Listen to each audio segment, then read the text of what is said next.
we're live. What's up, guys? Welcome to Diesel Saturday. I think that's what we're calling it, Diesel Saturday? Yes, Diesel Engine Saturday. And we're supposed to have Stephen Cox and Power Stroke Jude. They ain't here yet, but I'm sure they'll be here shortly.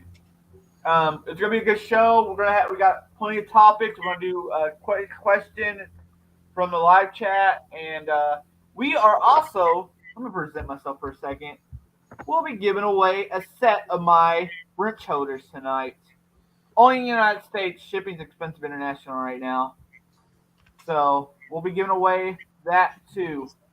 So stay tuned for that, guys. And if you haven't, check out my Etsy store where you can buy these for $16 a pair. Is it $16? Yeah, it's $16 a pair. So go check that out.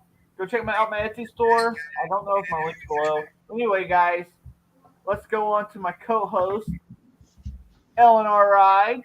Good evening, everybody. Welcome to Diesel Saturday. And Adam. Hi, everyone. Hi. Oh man, they're gonna miss it because you're inside today, so you ain't gonna be using your torch to light cigarettes. I know. Clear on top. Thanks, Doc. I make the best of a tiny situation. Y'all don't forget to hit that like button for us. Hi, Baji.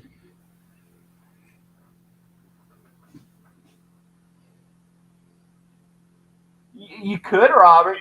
You could. You most likely could. What's up, Mike Hodge, Machi, Robert, or Ronald, Robert? Still waiting for Steven to come up. Oh, you know what? I think I'm gonna go ahead and send. Hold on, Robert. It's coming. It's coming. We're waiting. We're waiting patiently, guys. What's going on there, Ed? Let me send a link to Jude. Evening, Breezy. Hi, Breezy. What's up, Breezy? Oh, I made a cell phone holder. Where did I put my cell phone holder? Oh, it's over there on the toolbox. It's pretty cool.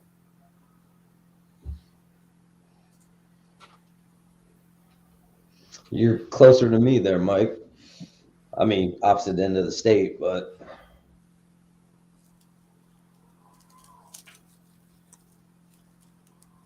Well, hope you're having fun there, Mike Hodge, in the middle of nowhere, North Carolina.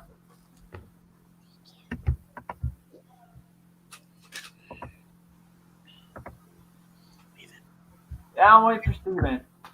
We're waiting for Steven. I'm going to send it to him on Instagram, too, just in case.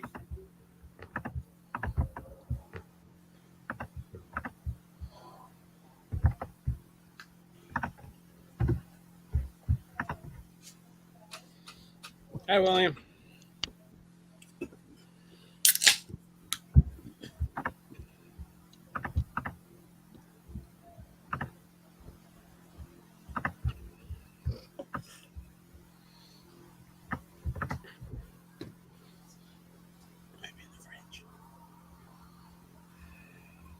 Well, I would say that sucks, Robert, but actually, I think that would be a blessing. We live so close to the store, it feels like we're going to the store 15 times a day. I ran to the parts store a couple of times today. What's up, Dave?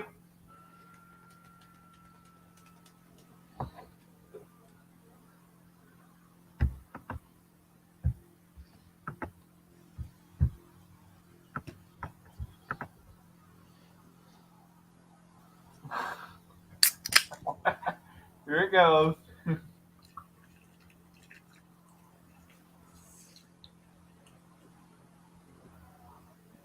See, that's perfect. You only have to go every 2 weeks, Robert. I don't like going out in public. I don't like people that much.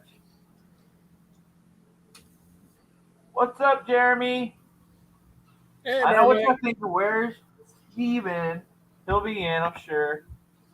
We're just waiting for him to return my message. What's up, Raging?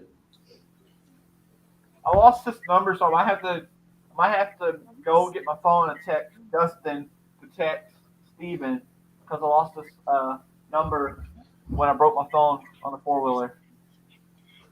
What's up, other Jeremy? So we got two Jeremys in here tonight. We got Mower Medic and we got regular Jeremy.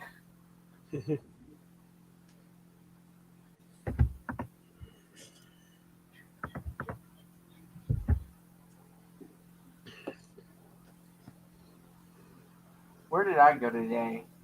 I didn't go nowhere today because I was out running yesterday. We went to Ray's and did some scrapping for Ray. Went to Whataburger, went to Rogers because Rogers Fix-It Barn gave me a grater blade for my Kubota. So he's out on the road all day yesterday, so I didn't go nowhere today.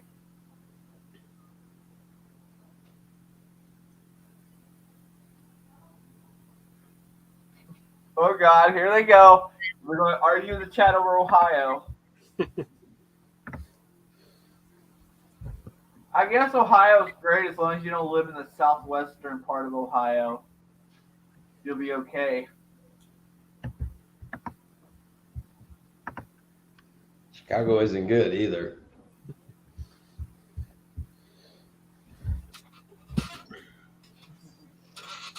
They got engineers that overdo stuff that live there.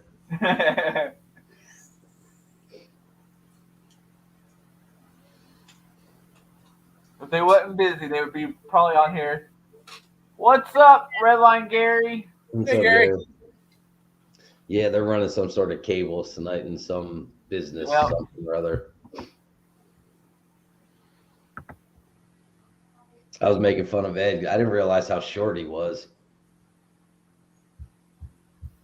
When everybody sits down on camera, you can't tell. And I seen him standing next to Jehu, and I was like, man, tilt that camera down a little bit so we can see him. I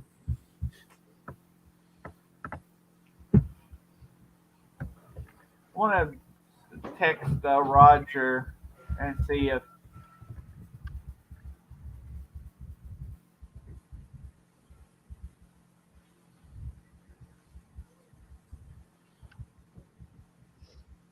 I've been to the Football Hall of Fame in Ohio. I was just a kid, though.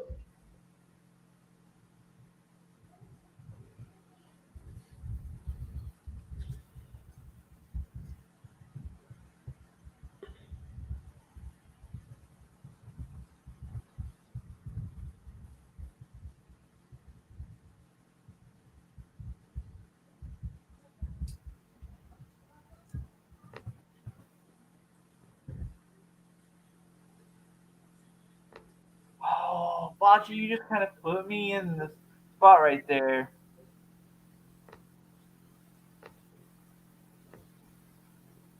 Who's Power Stroke Jude? Just some guy in California.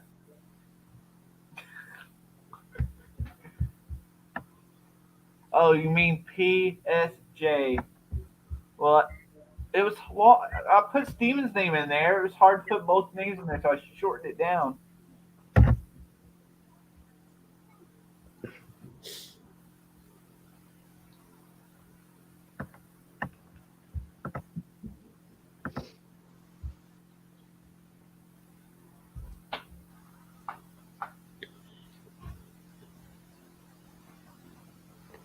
Trying to remember how to post this to my channel.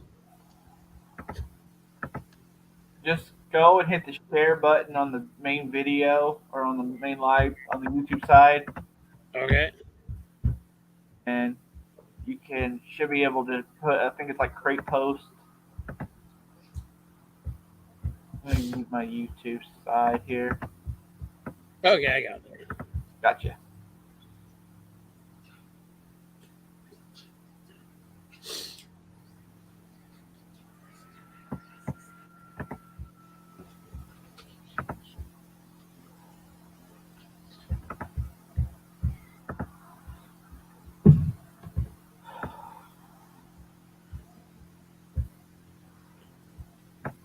You guys been working on anything lately? I've been doing machine maintenance to all the lathes and milling machines and all the electric motors in my shop all week, which is very tedious. Very, very tedious. What about you, I've been Brandon? working on junk. That's the way I feel it. Junk. Straight junk.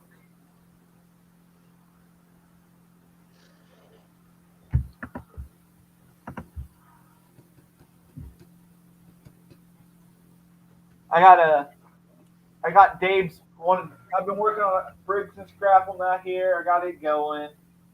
I got another Briggs and Scrapple model Bearcat that I got to finish. And I got to get back to the side by side. Now I'm thinking maybe timing could be valves, but I'm thinking maybe timing's a little advanced on or something. What's up, Boneyard? Yeah, I've been working on that Baja Warrior that I have. I picked it up probably about, I don't know, a year and a half or so ago and never really got it running right. So I ended up replacing the motor on it with the new Predator. And the clutch I bought from Max Torque wouldn't fit on the PTO shaft. So I was thinking,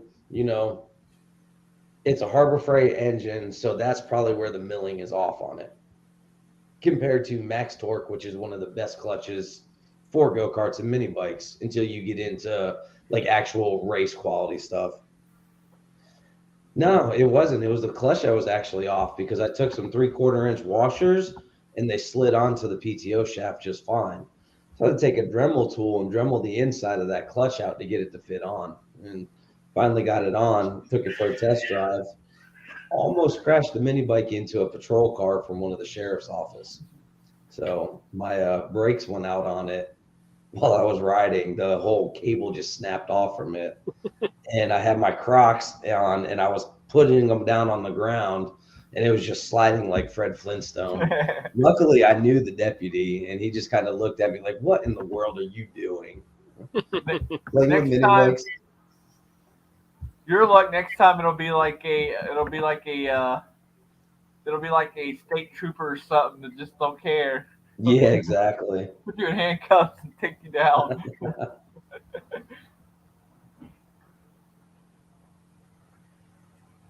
That's about all I was working on. So I had to go to the storage unit and get another mini bike to bring up so I could take the brake assembly and stuff off from it to put onto this one. Robbing Peter to pay Paul.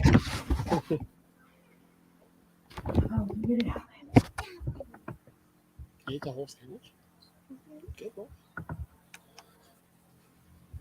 Yeah, old school. They're the ones that get you.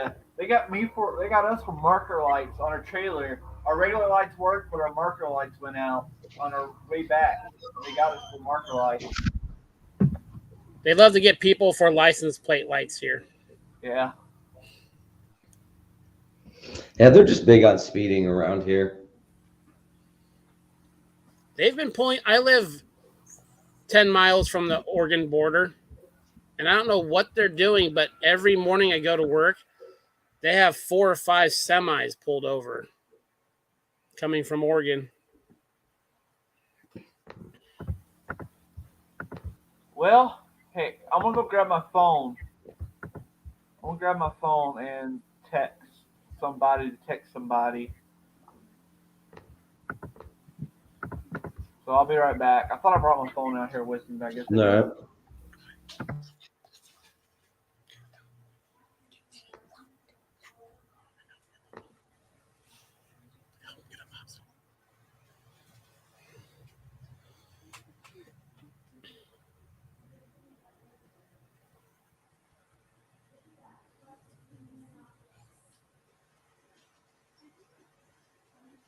Mike Hodge, I usually just make fun of them with their big old hats.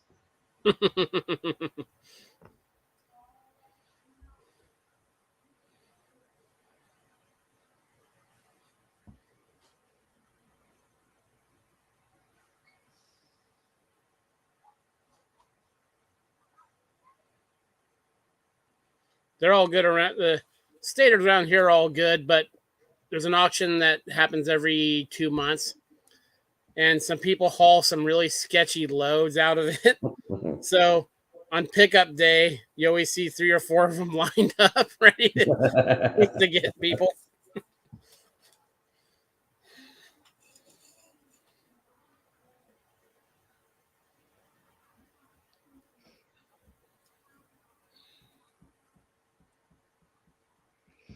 Yeah, Robert, that's the way it is back where my dad's from in upstate New York. It's a small town. Probably, honestly, it's smaller than this neighborhood I live in.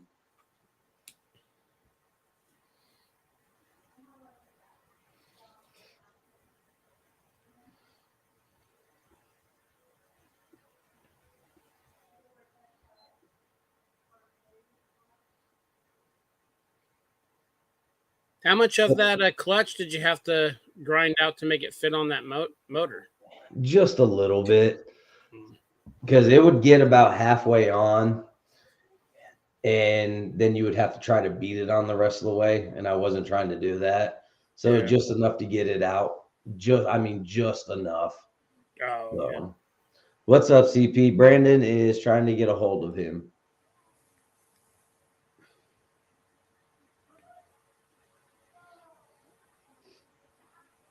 But I will make sure Brandon sees the $10 sticker when he gets back.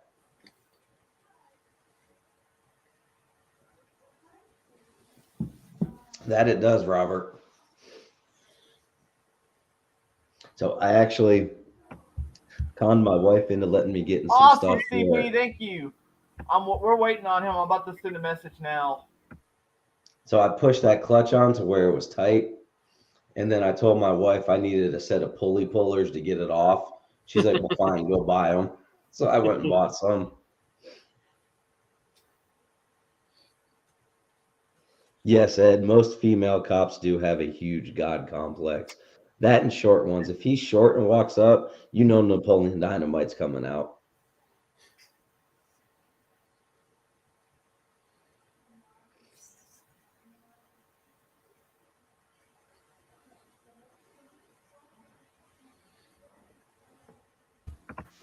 All right, I'm gonna text because I'm gonna text somebody who might know something.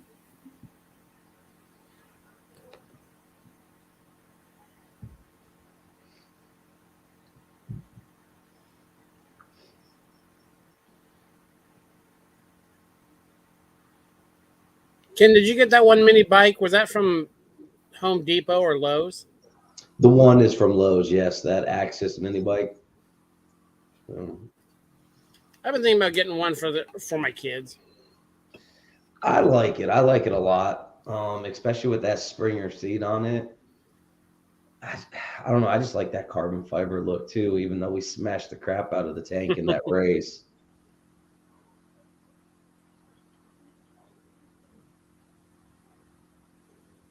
And it's cheaper than most of Coleman's too.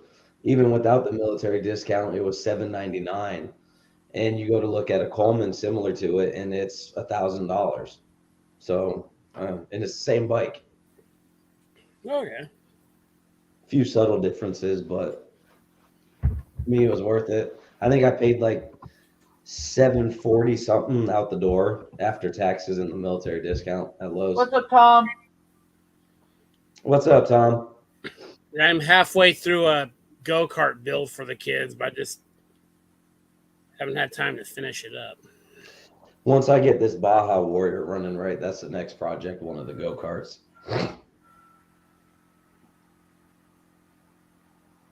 I got the axle done, the drive axle, the motor mounted, the steering done. Just haven't done the last little bits of it. But That's the thing about it. People think it's so easy to just do a go-kart.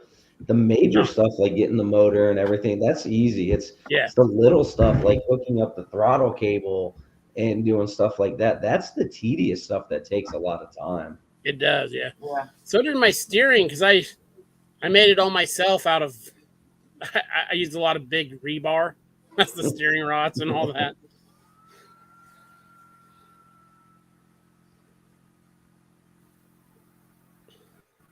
I need to get a clutch for that motor.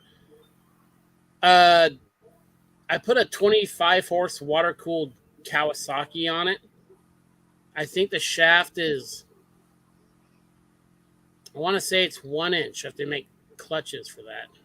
They do. I think it's a 40 series that you would need. And I will have the throttle very limited on that motor. That's just the motor I had, so I put it on there. Yeah, I think if you're gonna limit the motor, I think a 40 series would be all right. Like, but so that's a torque converter. I don't know. I'd have to look at it and look and do a little research to see what would work good for it.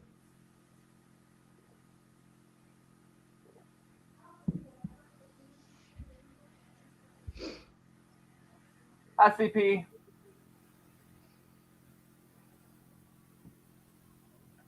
I kind of put the 25 fourths on there too so that I could possibly write it. Yep. Guys, either way, today we are going to give away a pair of my.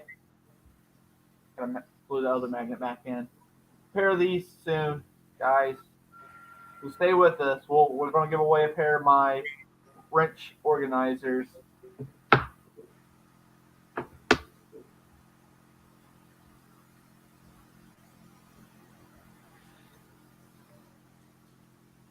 Oh, I need to find decent seats too for a go-kart. Jags. You can get a plastic high back seat for like $36. Oh, okay. Yeah, there's not the check there.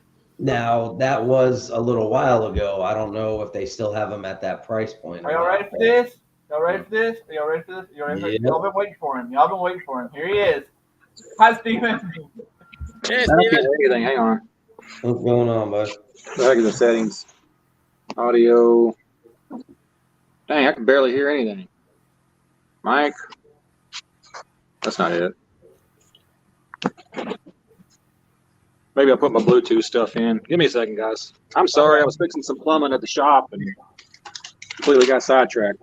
Yeah, I was a little worried. I lost your phone number, so I messaged Justin. Like, man, I don't know his phone number, so I better call Justin. I ran over my cell phone with a 4-wheeler. My last cell phone with 4-wheeler.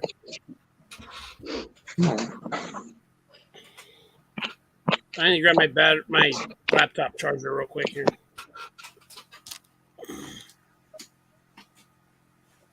Why can't I hear anybody? You can hear us? It's all right.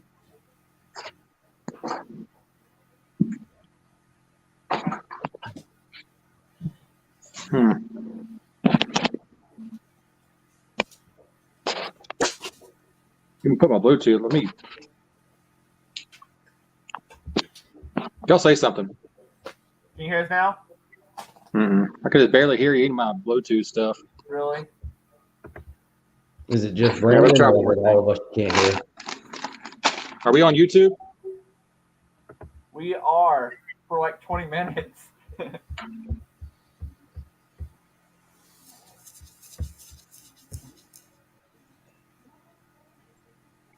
only problem is I think if I try to listen to it on YouTube, then it's probably gonna have a real bad lag. Yeah, you're gonna have. I think it's like a 20-second lag, maybe. Oh, I still can't hear it. Hang on, let me see if my Bluetooth deal is actually connected. Y'all keep talking. I'll try to figure it out. I'm sorry. I don't mean to be holding it up. No, it's fine. No, you're good. Hey, worst comes to worst, exit it and come back in. Sometimes you have to do that with StreamYards.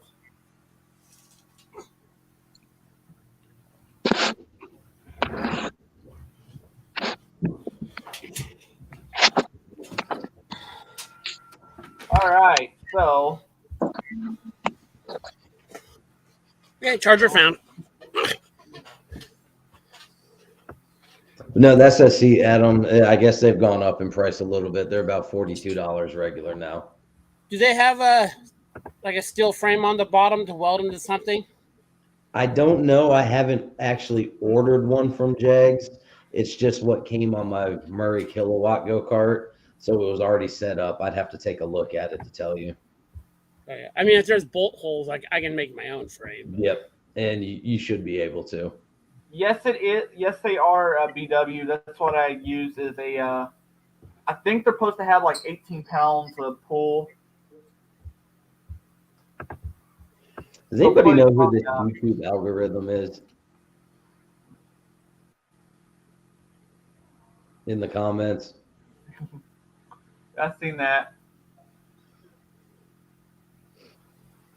By the way, guys, if you have not checked out Steven's new channel, it's linked below as Steven's other channel in the description. Now I can hear you. Now you can hear. StreamYard is like that. Got to put freaking headphones on. My Bluetooth deals weren't working. They need to bring back Google Hangouts. They used to be able to do Google Hangouts live streams, and then Google did away with it. It was a way better setup. All right, so what did I miss?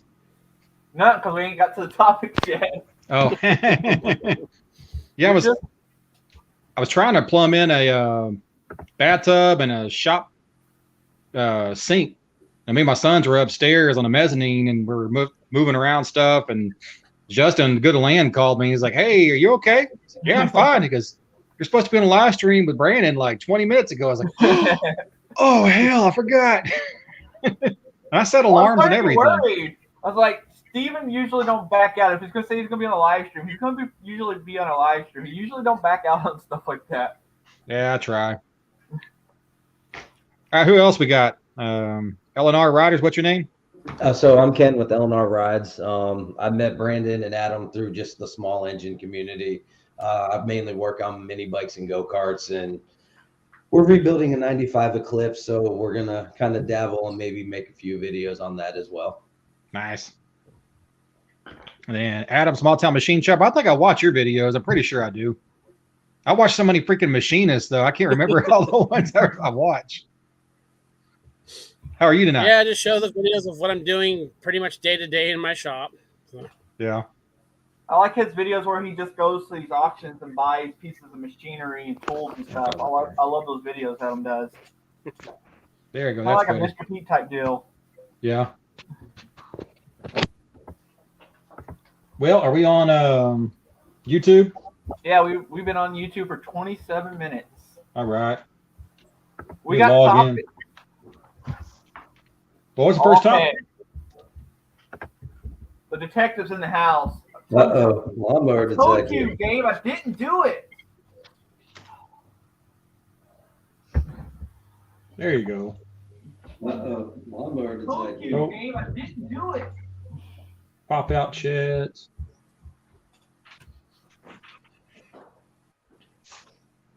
Bam. I hope see it's you. the real one, Ed. All right, I'm good now. Get my phone set up where I don't have to hold it. Steven, I think this goes back to the first live stream where your son trolled the live stream. Yeah. For those of you guys that don't know what he's talking about, like I think the very first live stream that I did, or pretty close to the first live stream, my youngest son Caleb got on the chat and then started like talking smack to people, telling him he was going to ban them and all kinds of stuff. And some guy really got his feelings hurt about it. He's like, "Well, that's unprofessional, blah blah blah." It's like, well, you know, I'm not a professional live streamer, so. I was more worried about one of those people getting butthurt and like reporting you and hurting your channel because you had a pretty big channel and that would hurt YouTube. You always got YouTube on your back anyway when you start getting that big. Right. Yeah. Who the hell knows though? I mean, the most innocuous thing can hurt your YouTube channel, and then the things that you think would just tank your YouTube channel makes you famous. I know. You just got to do a video about super glue and baking soda. Yeah, but I thought about making a new one on this channel, like my new channel, just to kind of piss off a bunch of trolls, because I get trolled about that all the time and all my social media stuff. Just constantly like, "Oh, is it going to be a super glue trick the cops don't want you to know?" Like, well, I'll probably make another one then. That and the first topic, it's kind of a joke. So the first topic I was going to put, because people's going to ask, and this is going to be, "Where is Chucky?" Because they're going to ask. Oh, everything. Every single freaking time, without a doubt, every single thing I've ever posted on social media since the first day I ever made a video with Chucky. Like, "Where's Chucky? Where's Chucky?" Even the video that I just recently did to Chucky's brand new channel, people were like, "Hey, when's Chucky going to come back?" I'm like, did you not watch the video? It's so on. I had to put that in there because someone's going to ask tonight. Yeah. It's going to be asked. It's what's crazy is Chucky's never been on TikTok, and that's one of the most common places I get asked at. Like, hey, where's Chucky? All right, I'm sorry, man. I'll just keep talking about myself. So, all right, what's first topic? First topic is, I think it is favorite diesel truck. That's a shoe-in for me. Yeah. Try to get this where that light's not so freaking bright. There we go. I'll let you guys go first. I think I like my old Fords, like the old 90s model Fords with 7.3s. It was my first diesel engine I've ever worked on, and it's such a simple engine to learn on to me. Yeah. So Everything's mechanical. I think go. So I'm a Chevy guy. I like my Duramax and my Allison transmissions. I had a 2005 3500. That would be my next route if I were to ever buy another one. I like those. I daily drove a 2.5 ton military truck for 4 years. What kind? Which one? Hercules. It was a late 70s just deuce and a half. Yeah. It had the 456 Hercules multi-fuel motor in it. Very little power, but solid motor. I've heard so many wives' tales about that Hercules setup, that multi-fuel. I've had people tell me, it's like, oh, you can run that on gasoline, you can run it on turpentine, you can run it on oil. The engine block's nickel plated to bulletproof it and all this crazy stuff. I'm like, no, it's diesel. It won't run on gasoline. You ever heard that one on yours? I ran it on 50% used motor oil, 50% diesel. So I know you can do the half and half diesel motor oil and yep. Hell, even if you heat the motor oil up, to like, I think it's 180 degrees or something like that, it'll still run through those old school diesels. But anybody ever tell you the engine's bulletproof or the engine has something special on it because it was deuce and a half? But I had it was slow. Yeah, they are dogs. I swapped an engine on a 5-ton one time, and the owner is like, "Oh man, the reason I bought those is because they got the same motors my Moulters have, and those motors are nickel plated, man, and that means bullets will just ricochet off of it, and they just won't overheat." I'm like, so you're telling me a nickel plating that's like a 3,000th of an inch or 2,000th of an inch coating is going to make it bulletproof, right? And he's like, I'm like, damn, man, they're spending a lot of money on that Kevlar. Just line everybody in nickel plating.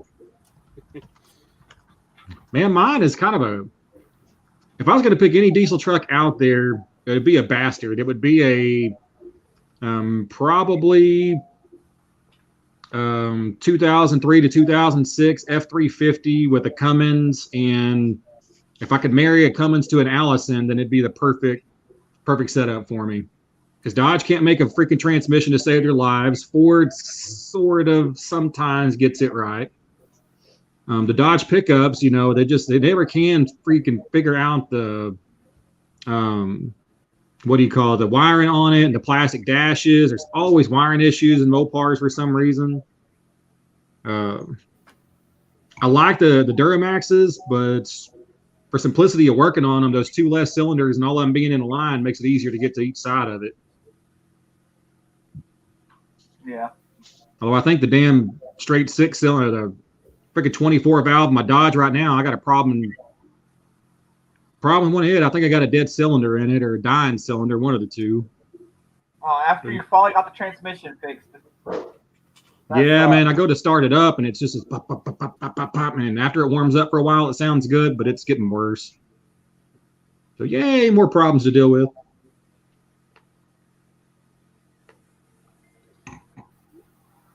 Are we answering questions on the live stream yet? We are. I guess we could answer some questions in between here.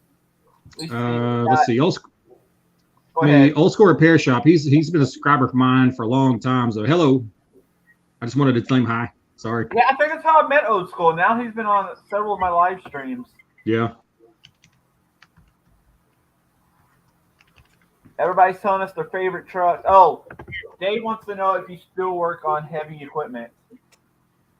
I haven't in a while, man. There's been a couple of issues going on. One is just it's time consuming, and then my service truck isn't legal. My service truck hasn't been legal since 2018, and I had an employee one time, and I told my employee I didn't have a toll tag on it or whatnot, so don't run it down the tollway. Well, he did. And then I had thought my wife at the time was supposed to be responsible for paying those tolls. And according to her, she was paying them. And come to find out, she never paid a single one of them. And so now I owe like $1,100 worth of tolls on it. And I just refuse to pay it. I'm like, screw it. I'm not paying it. So the service truck sits. But I do a little bit of heavy equipment repair. And the main issue with doing it and filming it is if I'm charging, I charge $125 an hour to go work on the stuff. And if I go out, if any of you guys, maybe y'all can answer this. So Adam, if you own a D6 Caterpillar dozer and my goofy self comes out there to work on it and you immediately see me set up a camera and start talking to the camera. Oh yeah. Are you gonna be like, your time is not your own. Okay. It pissed me off. I don't mind if you have a GoPro sitting up, just filming everything, but don't be talking to the camera. And I like to talk. I can't set up a camera and not start explaining crap. Same here. I tried that. I tried to do. Oh, we got Dr. Lee in. What's up, Dr. Lee? Yeah, Dr. Lee. Those of you who don't know who Dr. Lee is, he is Mark Carricker and Matt Carricker's father. Dude is awesome. Yeah, one of my favorite Dr. people. Lee is awesome. He's about here. If he ain't, I think Dr. Lee's probably in my live chats about every weekend or every other weekend at least. Yeah. I mean, he'll at least stop in to say hi. Let's see. He's pretty good people. Oh, okay. We got a question. Robert's just a jokester. How much Tannerite does it take to blow up a diesel engine? I haven't tried. What do y'all think? Depends on the diesel? Yeah. Well, if it's a 6.4 Ford, probably about 3 ounces. 6 liter probably take about half a pound maybe. I don't know. That'd be an interesting video. You get like an old school IDI 7.3 and you pack some Tannerite underneath it and shoot it and see if it'll kill it. There's a couple of videos out there of them doing that. I don't know if they were diesel trucks specifically, but there's some out there. See, I want to do that, but I also want to save every diesel truck out there. So, like, I just couldn't pull the trigger. Same. Like that Be diesel impossible. Rolly we had was ugly. Like, it's seen better days. It was an old ranch truck. Mm-hmm. So I love that old truck. I wish we never got rid of that truck. I had a question for all. So, the favorite diesel trucks that you've owned, what kind of fuel mileage did you get in them? That's a good question. I don't think 12. we ever paid attention because our gauge didn't work. If you remember, I think I showed you, we didn't have an actual fuel tank down below. We had an electric fuel pump and a tank in the bed of that truck. Mm-hmm. They rigged it. So that was our thing, and we just took a stick and stuck down there and checked the diesel level every now and then. Drop a stick. Stranded a few times because we ran out of diesel. Mine I had back in 2009, and I think it had a economy chip in it. I don't remember the brand. Might have been Bully Dog, but I do not for the life of me remember what fuel mileage I was getting with that truck. That was a long time ago for me, anyhow. Those L&L's got pretty good fuel mileage, though. But you, Adam? Mine would get on blended diesel gas or diesel oil. You get about 12, straight diesel 14. But that's if you kept it going 55, like the dash plate said, don't exceed 55 miles per hour. If you went over that, it drops significantly. All right. I drove that thing 55 miles per hour down the freeway. So. I think mine, the 7.3 F550 I had got about 11 and a half, but it had a 6,000 pound crane on it. Massive amount of tools and stuff in the back, but it still ended up averaging 10, 11 miles per gallon. The current Dodge that I have, it ends up, if I keep my foot out of it, I can average around 18, 19, and I've set the cruise control around 75, 80 on the highway. If I got down around 60, 65, supposedly from what I read online, you can get around 20 to 22. Mark said that he had gotten out before, but I can't get my foot out of it. It's probably the reason I had a dead cylinder. I got that little go fast knob on there, and I like to turn it up to 11. I'll tell you the worst fuel mileage I've gotten on anything is the V10 service truck. That thing gets about 7.5. No matter what speed you're going, doesn't matter how easy you are on it, doesn't matter if it's downhill, uphill, no tools, all the tools, you're getting 7.5. I pulled trailers with it, got 7.5. V10 gas? Yeah, the green service truck I had was just a gasser. And I got a lot of crap for that truck. A few of the injector seals with those. I haven't had to do that yet. I got 2 customers that have them. Yeah. It probably needs them. Hell, mine's got 400,000 miles on it now, but when I bought it, it had 215,000. And it cost me $3,500. You used to be able to find those V10 service trucks for $3 or $4 grand because everybody steered clear of them. They're like, oh man, V10s, oh my gosh, they're just terrible. And they're only terrible on fuel. I had a buddy of mine that the reason I bought that truck because I was looking for a diesel, like a 7.3 or a 6.0 to bulletproof. Couldn't afford a 6.7.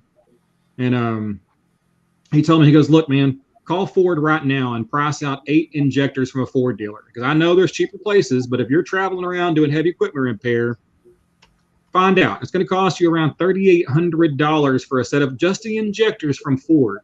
So if you're in a different town like Houston, you're going to have to go to a Ford dealer and go grab you a set of injectors, or some, podunk town. Because now call the same Ford dealer and ask him how much a long block V10 is going to cost you. And he wouldn't tell me the answer. So I called around, like $3,600 for a long block V10. So I could replace the entire engine for the cost of a set of injectors, if you have to go to a Ford dealer. And even now, hell, a rebuilt set of injectors is going to cost you around $1,700, and you can still get long block V10s for around $3 to $4 grand.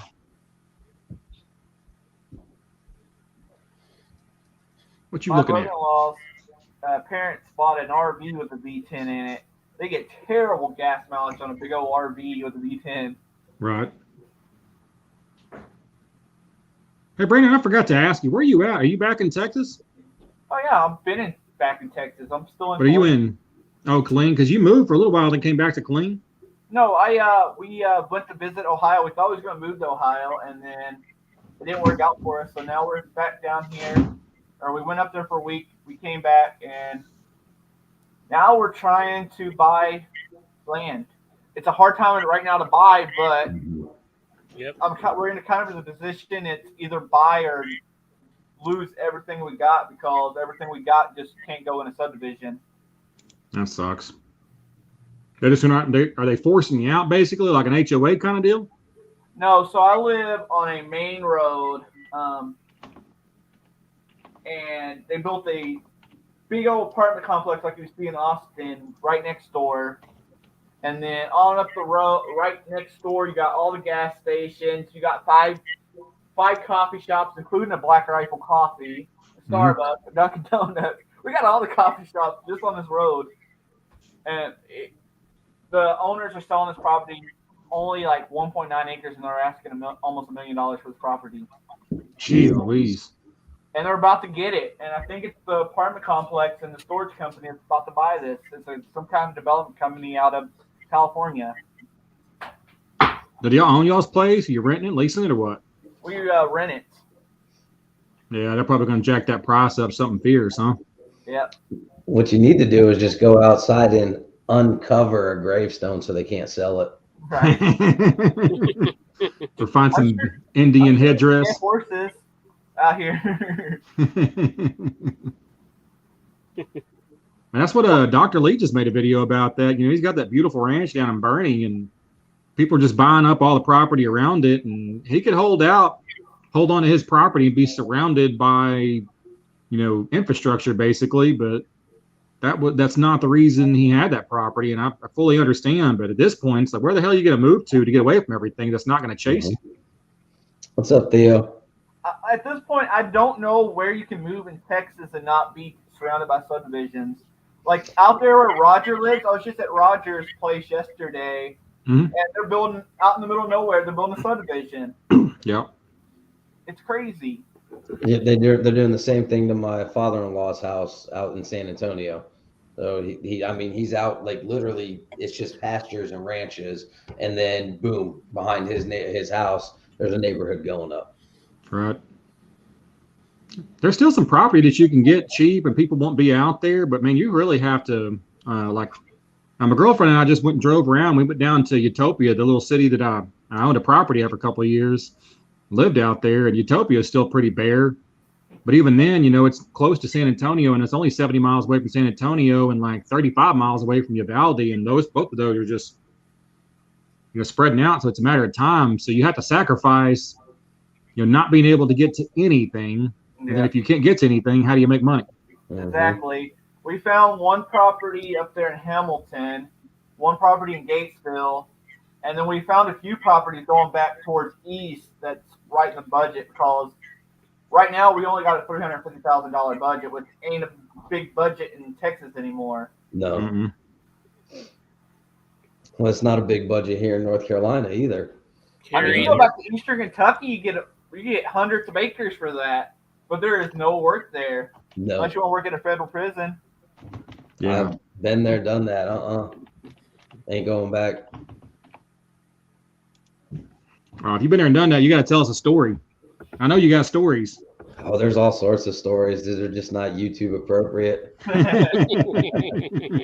Oh, there got to be something out there. Come on. Oh. Crazy ass inmates. So I had one guy come up to me. He was just an all-around a-hole.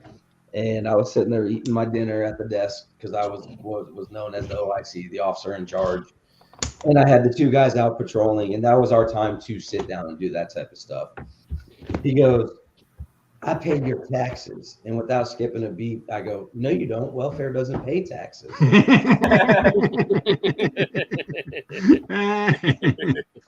There's a write up. So. All right, we started talking about that, but I ended up going into the whole political contest or I'm telling you, conversation. we did that the other night, and then I had to take the live stream down because you leave that up, and then you're just messed up. Right. All right, should we go on to the second topic? Yes, sir. First diesel you ever worked on?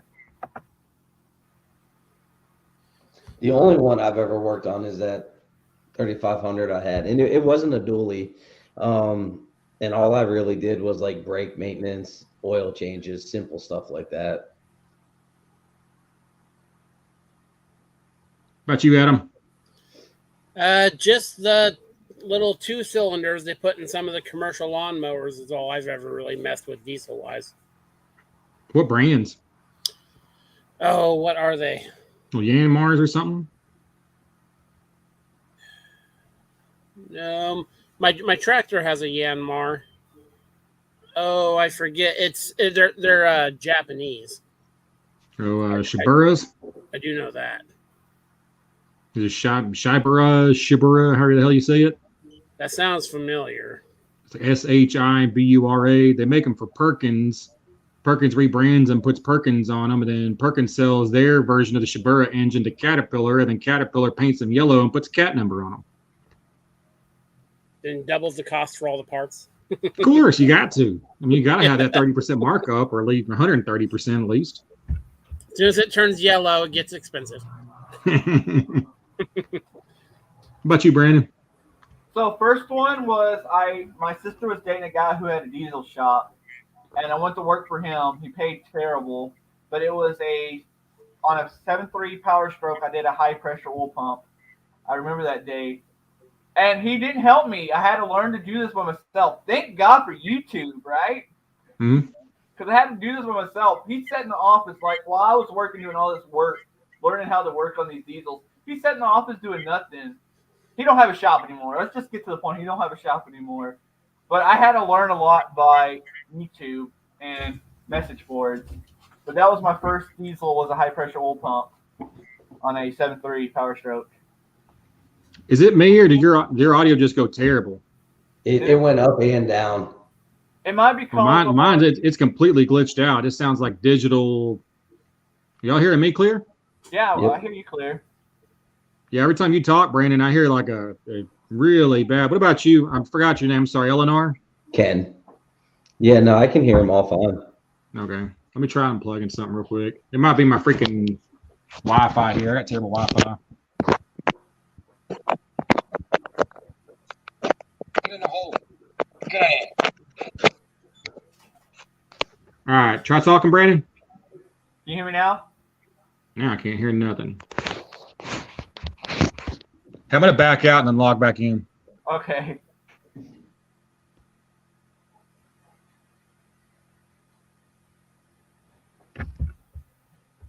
Well, Robert, I think it should pay more than $100 a week.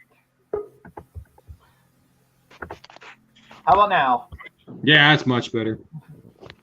Yeah, that's the one, Caleb. Just bring that whole bottle over here. Can for you. All right, first diesel engine I ever worked on. Yeah, go ahead for it. Very first one was at UTI. I don't remember what it was. It was in the Peterbilt. I can't tell you if it was a Caterpillar or whatever because I didn't know the engines back then. But it was just some AC work. But the first one that I remembered that I actually worked on was I was a Mack truck. Just leave it up here, buddy. Worked at a Mack truck dealer. I started that dealer as a porter, so I just pulled in trucks, pulled out trucks. What? Huh? I just like listening. What? I just like listening. Oh, okay. We'll put you up a chair, buddy. And I think I finally graduated to doing PMs, and then I don't remember the first one, but I think it was a little box truck delivery truck. It was a Mack. That little looks like an Isuzu NPR truck. Oh, Doing a just a regular old PM on it. The first major job I ever did on any kind of big truck or diesel truck was I'll take that back. So I was a porter, and I had I've been a porter at Bruckner Mack for like 4 months, just cleaning the shop basically for night shift. And finally, I'd impressed this one particular mechanic, day shift mechanic, and he did all the transmission rebuild. So he pulled me aside one Friday night and he goes, "Hey, what you doing tomorrow? You working?" I go, "No, sir, I don't work. No, tomorrow I don't work weekends." And he's like, "Are you opposed to working weekends?" I'm like, "Sure." He goes, "Are you opposed to working a free weekend?" Well, what do you mean? Because, man, I got this triple counter shaft Mack that we need to pull out. We pull it out, tear it down, and start the rebuild on it so we can do it Saturday, and then I'll see if you can come in on Monday and help me, but you'll be working free all day on Saturday. It's like, sure, hell yeah, I like that, man. Let's do it. So I went up there and helped him start pulling that transmission out. And that transmission, I mean, I'm 6'3", and I cannot get my arms around a transmission. It's so damn big. I mean, it's huge, massive. It's like 1,200 pounds. Yeah. So we yanked it out, tore it down, cleaned all the parts and everything. And when I came back on Monday, my boss pulled me in and said, "Hey, you're no longer a porter. You're going to do PMs and stuff on trucks." And I was like, "Hell yeah!" So that's what got me my start, my first start being a professional mechanic. So when I was in the Marine small Corps, engine field, and I'm still at it. Well, I say I work on a little bit of everything. Like I'll do some automotive work, like as long as it's light stuff. I was going to say, when I was in the Marine Corps, we used to have to PM our vehicles once a week and then do a detailed one once a month. And when we would get all the new kids, I mean, like fresh from boot camp, one of the things we used to do is make them go find the spark plugs on the diesel motors. I love that. I used to do that to O'Reilly's and AutoZone guys, but then it stopped getting fun because those guys, I don't know, they couldn't care less. Just parts monkeys. Yeah, we used to send them out to look for 50 feet of pipe line as well, and all sorts of stuff. It was good times. I miss it. That's awesome. Well, I guess we can look at some of the people on this chat, what they have worked on. We got Dave said a 6.5 putting a turbo, his 6.5 putting a turbo in. Ronald, you probably met Ronald at the festival. You probably wouldn't remember him. He's about this Dude, I met so many people. Yeah, so many people. You would know, if you've seen Ronald now, you would know who Ronald was. He's actually kind of my neighbor. He just lives in Copper's Cove. We got Rel that did glow plugs on a Dirty Max. We got. Who in the hell is Stephen Cox fan club? We got Country Mile Theo that did his first diesel was a Fiat tractor.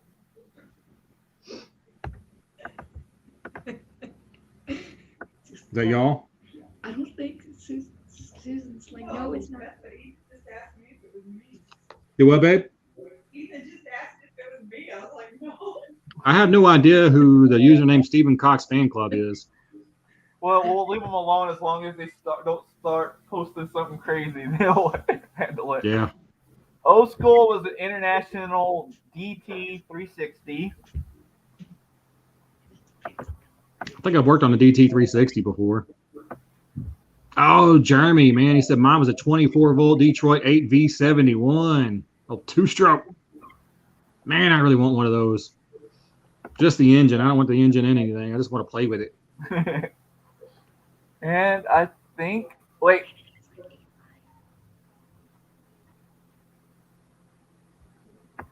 Cass, that was a diesel engine?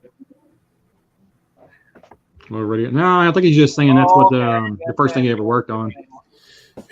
I don't think Volkswagen never came out with a diesel engine in their Beetles, did they? Other than the brand new ones. Oh yeah, the new ones has the TDI or whatever. Mm-hmm. I worked on those. I was a mechanic at a Volkswagen dealer for about 9 months. Didn't they get terribly fined for some kind of emissions problem? Yeah. Yeah, I remember something about that. Well, you know what's stupid about that whole deal? They actually got fined for it, but everyone in the entire industry was doing it. Volkswagen had, like, their largest company, largest car company in the world. And so they got hammered the worst for it. It's kind of like Lance Armstrong. The rest of them were all blood doping and doing the same crap he was doing, but he was at top, so that's the one they got, It's like the same deal with the, have you guys heard about the whole emissions EPA crackdown and all the diesel channels and diesel performance parts and everything last couple of years? Mm-mm. So 2018, I believe, the EPA decided, man, they're just going to crack down on everybody. I can't remember the name of the diesel company, but it was a DPI. Maybe the guys in the comments know. But anyway, they got the largest EPA fine in history. It was like $1.2 million, and they were a diesel shop. And all they got in trouble for was selling components for delete kits. Not installing delete kits, just selling the freaking components for them. I've heard that. And then the diesel guys that is in a lot of Cletus McFarland's videos, I think they got fined. Yeah. And the worst story I heard about the entire deal, now the $1.2 million is by far the worst, but the as far as our circle, and I don't know his name, but the guy had a brand new 2018 Platinum Edition F350, and he deleted it himself and made a video about it. Had a shop do it and deleted the truck. Well, the EPA came and took his truck from him, the brand new $80,000 truck, fined him $10,000 for having a deleted truck, made him tell the EPA, find the shop that did it $100,000, and they took his truck, and he had to hire lawyers to get his truck back. Well, when he got his truck back, he ended up spending like $30,000 in legal fees, and then when he got it back, they banned him from ever registering that truck on public highways ever again. Took the VIN plates off of it. They'd have never gotten off my property with it. You think that, but these stupid government, they are unlimited amount of money, an unlimited amount of time, and an unlimited amount of manpower. When you piss one of those government dorks off, I mean, as much as I like to say the same thing, like they're not coming on my property, I mean, it doesn't matter. They'll send, doofuses on your property to shoot you over it, and not a damn thing anybody else can do about it. And that's what they did with all these other shops. They literally had the SWAT team go in and raid these dudes for deleting freaking trucks. You're making trucks more reliable. Yep. It's absolutely no sense, but it's, I'm about to get in that freaking political deal again, but yep. Sorry, but yeah, man, it's bad. So if any of you guys have a freaking diesel on your, that you own, do not upload it when you're deleting the emissions. Don't talk about it being deleted. None of that stuff. Just keep it to yourself and do not make a video about it. it's getting crazy. I've heard of people get in trouble. You have to watch out if you do a video. If you do a video where you're changing oil or something, you have to watch how you do it, or the EPA, if they see it, they can fine you. I've heard of rumors about that. Yeah. Well, they will. So if you get caught with a truck, they'll fine you. I think it's a $10,000 fine for you owning the truck. They'll seize your truck, and then generally you just can't get it back. You're just out the damn truck. Even if you're making payments on it, it doesn't matter. The government takes it, and then they put it up for auction, and they sell it, and then they collect the money. If you're a shop that does it, then they fine you $100,000, and they tell you you can no longer work on anything as a professional mechanic for like 10 years. Yeah. It's insane. Yeah. Complete overreach. RPM Act, yeah, Redline Gary. So that is the, if you guys haven't heard about the RPM Act, all these guys, Cody with the whatever that freaking diesel shop's name is, started that whole deal, and they're trying to get that passed through Congress to where, like, we should at least be able to install this stuff on our vehicles that we're only taking to the track, or, our own personal vehicles. If the emissions system is $8,000 to repair, we should be able to repair it ourselves for $1,000 and have our vehicles working. But right now, the RPM Act is just for, high performance world, because even if you just buy a truck and you're going to take it to a drag strip and that's its only life is at a drag strip, they'll still fine you.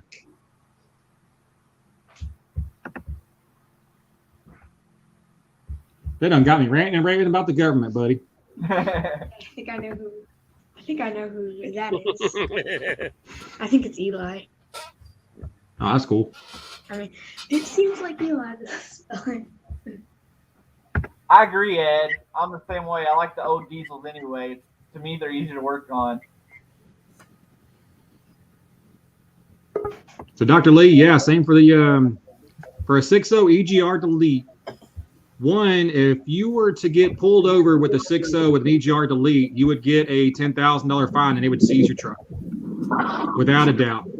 And when they seize it, they're going to scare tactic you into telling what mechanic did that work for you, what shop, and they're going to throw everything that they can at you, including the kitchen sink, to get you to rat out what shop did it if a shop actually did it. Now, if you did it yourself, then the fine goes with you.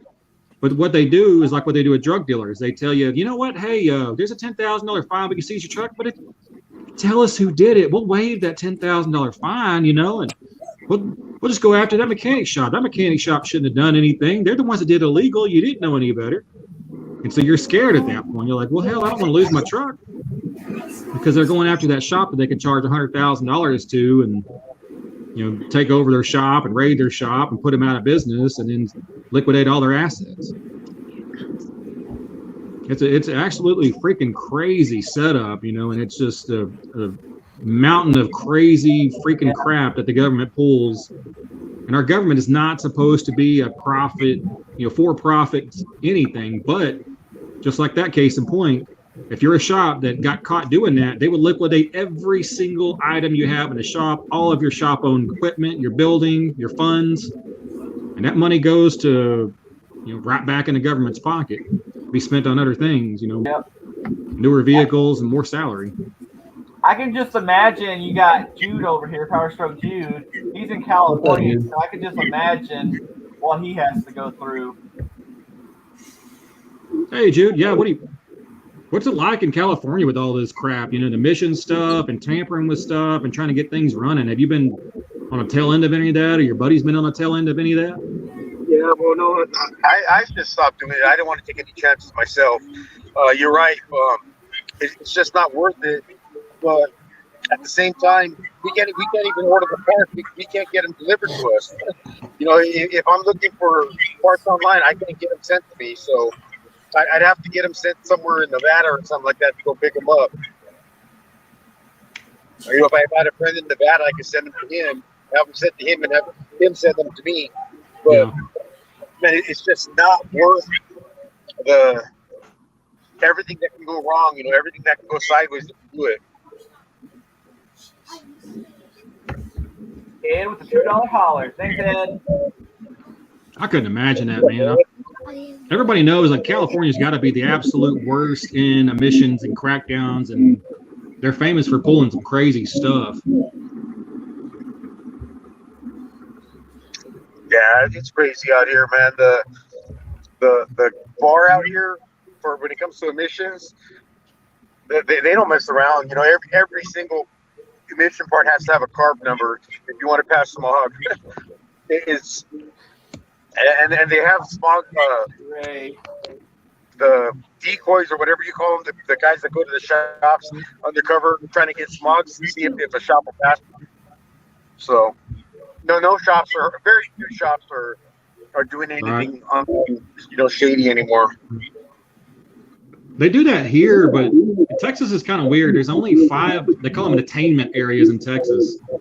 And so there's Fort Worth, Dallas is one, San Antonio, Houston, I think El Paso, and I'm leaving something out. Maybe Fort Worth and Dallas are separate, but there's only a couple of, or Austin. Austin, yeah. If you're in any of those areas, there's emissions testing and dyno testing and all this other crazy stuff. And the EPA, you know, in Texas, it's the Texas Quality Environmental Control, the TQEC, I think. So the TQEC or the EPA will send dorks into your shop to try to bait you into like, hey man, if I slip you $100, can you just pass my car because my wife just died, my kids are hungry, and I just can't afford to fix this, you know, whatever. And as a mechanic, we've all been down that route too. And like, yeah, man, I'll help you out. Well, they'll help you into, $100,000 fine. Yeah. Out here, what's crazy is we have everyone's seen a DUI check, but we'll have setups where the cops have it looks like a DUI stop, but they're actually checking emissions, man. They're throwing the little pipe into your tailpipe. They're checking emissions. It's like a quick smog, man. They're giving you a citation, not necessarily a ticket, but they're telling you, all right, man. Well, now you have this citation. You have X amount of days to fix it and pass smog, and then you got to take it to the highway patrol to show them that you fixed it and that you passed smog. What a freaking nightmare! I don't know of anything. They haven't done that in Texas, but I do know that they'll set up a little. When you go up in Houston, I think it's on I-10 or 610. There's one bridge that's a huge freaking bridge, and it goes up and over one of the bayous, or part of the ocean, basically. And right when you get about a quarter mile up that bridge, an eighth mile up that bridge, there's a little trailer, and they'll park there, and it has this little a sniffer, and it points out into traffic. And if your vehicle is blowing out like black smoke or something, they'll send you it's kind of like a temporary fine. Like they'll send it to you and say, hey, you need to get your stuff fixed, go get it checked out. If you catch you again, then we're going to fine you, kind of deal. And like, I don't know how they're freaking targeting one particular vehicle on like a 4-lane, 5 or 6-lane road, but a lot of diesels got in trouble for going up that grade, pulling something and blowing some smoke out the tailpipe.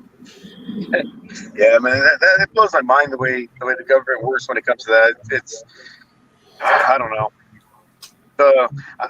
Eventually, I mean, I don't know. I'm late. I apologize for being late. I told Brandon when he set this up, I told him, dude, I can't make it at 6. There's just no way I'm going to step in late. So I do apologize, and I'm actually still in my car on my way home. My wife's driving. But well, shoot, man, thanks for being here. I was 20 minutes late myself, so don't be bad. Don't feel bad. All right, cool. Now I don't feel so bad. By the way, Steven, man, great to meet you, man. I've watched a lot of your videos on your other channel, and I'm watching all the ones you put out on your new one, man. It's great to meet you. Awesome, thanks, brother. I appreciate all of you, man. Thank you. No, for sure, man. I did when you started off your channel. I'm Steven Cox. Welcome to my shop. I'm like, that's awesome. I try, man. And so I did door-to-door sales back in 2000, 2001. And one of the guys, we call him the food dude, and his name is Jason Cox. Right? My last name's Cox, his last name's Cox, and no relation between the two. But he told me this story. He said he used to go around door to door and he would sell meat. You know the guys that sell the steaks off the back of their truck in a little cooler? Yep.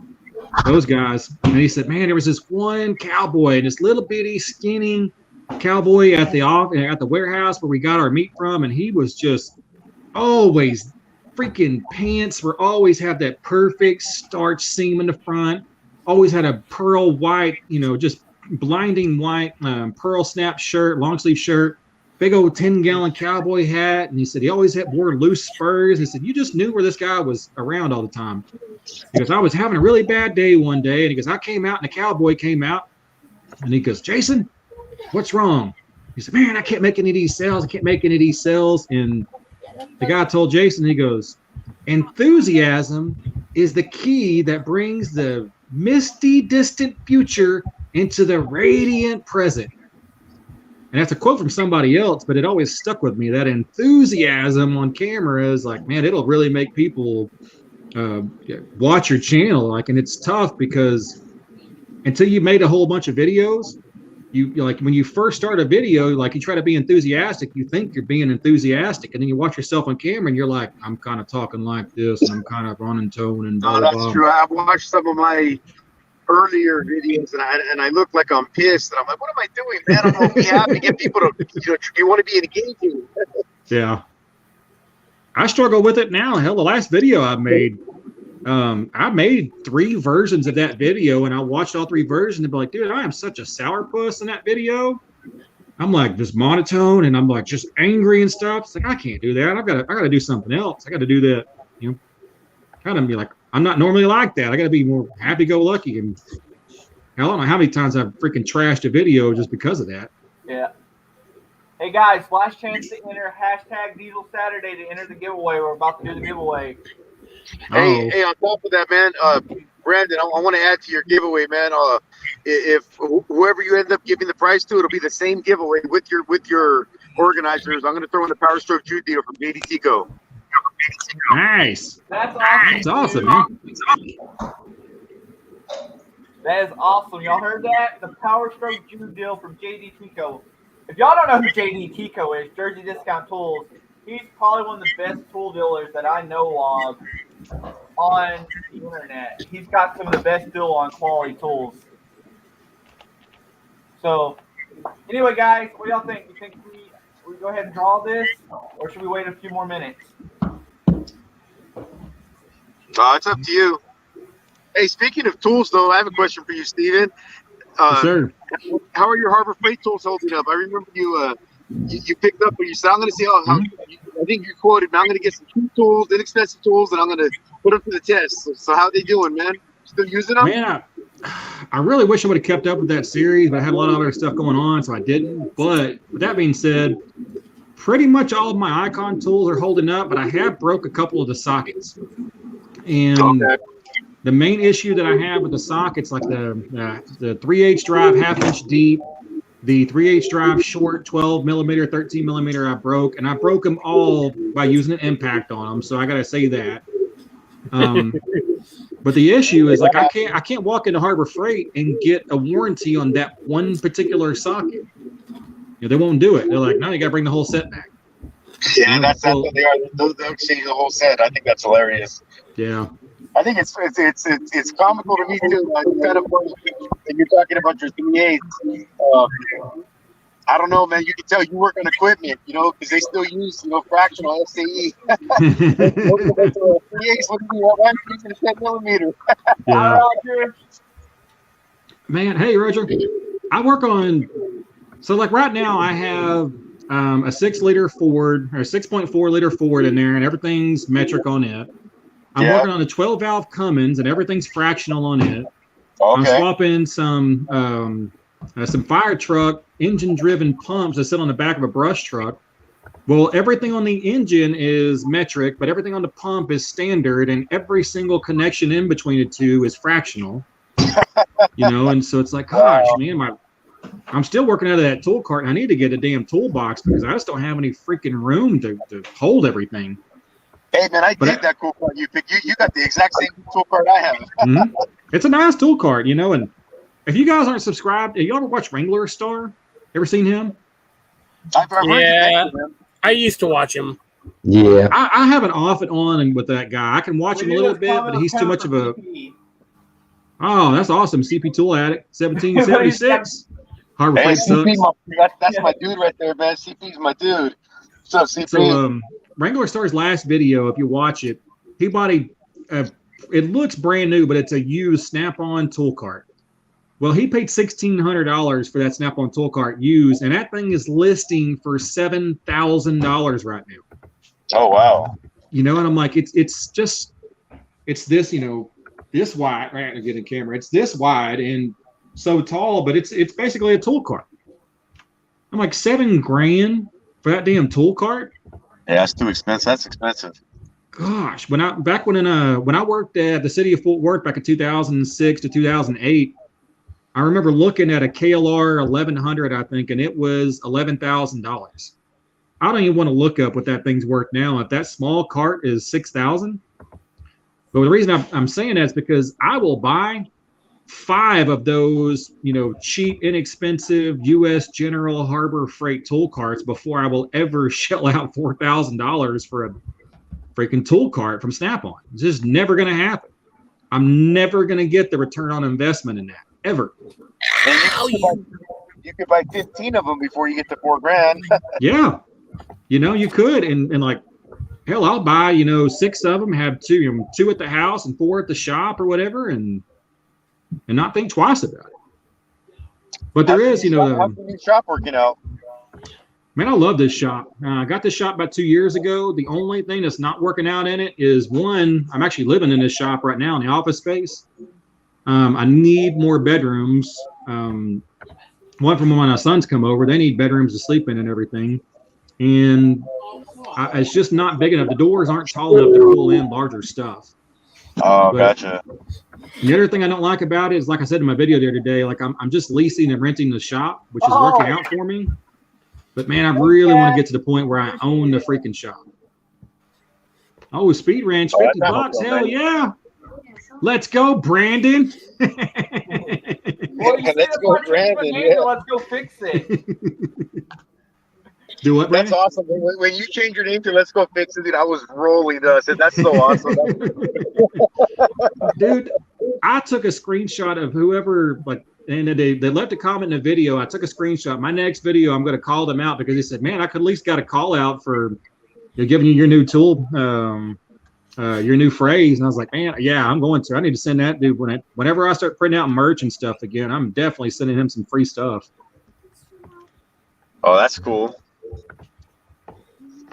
So all you guys that are watching right now, if you don't know what we're talking about with Speed Wrench, Speed Wrench donated $40 or $49.99, so basically $50. If you go over in the live chat, you can go to a super chat, and you can actually donate money to Brandon's live stream. That money goes to him. So hit that little button and then go through, and if you can donate $1, $5, whatever you can do, man, Brandon can really appreciate it. He's the one hosting this deal right now. Oh, that's awesome, man. Speed Wrench is awesome. The Cass is a really stand-up dude, man. I like Cass a lot.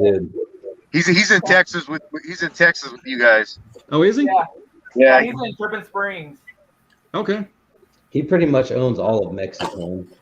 Yeah. Oh, did you guys talk about Mexicoin? Oh, yeah, talk about Mexicoin. Should I go get a Mexicoin? Well, they ain't sent them out to Ed yet. I should go get a Mexicoin. There you go. Yeah. Hold on, guys. That's funny. It's funny. We had what Speed Ranch did $50. CP Tool Added did $17.76. Thank you. Ed the tool guy, or Ed the old tech guy. Hey Ed, okay. I saw Brandon put something up on his Instagram and on his Facebook. Did your channel get stolen from you? Somebody hacked your password? I think that's what I read, is they actually hacked his password and took his YouTube channel from him. No, I think he can't get it back. An Instagram account. Josh, what's his channel name? Nuts and bolts. Happiest guy on YouTube. Guy on YouTube. Mm-hmm. So he's a younger kid, older high school age, and I forget. He's 20 years old now. Okay. Yeah, I forget. Yeah, he's 20 years old. He's got Williams syndrome. There you go. And somebody hacked his Instagram account. Yeah, he's just a happy young kid. Williams syndrome, I think, is a type of autism. But he is a great kid. He's so proud of his. He's been to the Special Olympics and he's got a bunch of medals. And he's just a Nice. happy kid that somehow or another joined the tool community. And he just fell in love with it. And he, every once in a while we'll all bring him on a stream, and he's just a happy kid. And someone hacked his Instagram account. I just can't believe it, man. Ed was the one that was putting the out there. Say, this has gone too far, you man. This is just a happy young dude. Why would you guys do that to him? And I mean, hackers don't care who they're hacking, but No, they still, don't. it's just Why horrible. pick that account? Oh, wait. Oh, hold on. There we go. Here we go. Mexico wine. One taco. I like that. Another donation. Oh, Pull a Bear Ed's Garage, $10. Hell yeah. Yeah, Says rock on, Brandon. he's one of my first few subscribers I had was Polar Bear Ed. Texas Key Keeper with $2. Says, I'm effing poor, but do the dance. Come on, Brandon, do the dance. Poor, I just not dropped great. Josh's channel link in the comments section. Oh yeah. So Ray is probably one of the biggest tractor hoarders I know. I don't know the number, but I think it's like 60 or 70 Thanks, Adam. tractors right now. He lives north of me Small by town Troy. machine shop. There you go, man, brother. That's my number one supporter right there. Yes, it is. I tell you right now, if it wasn't for him, I couldn't have built a race bike. He put out, I don't know how much. I feel like it's like $200 or $300 for that bike. Damn.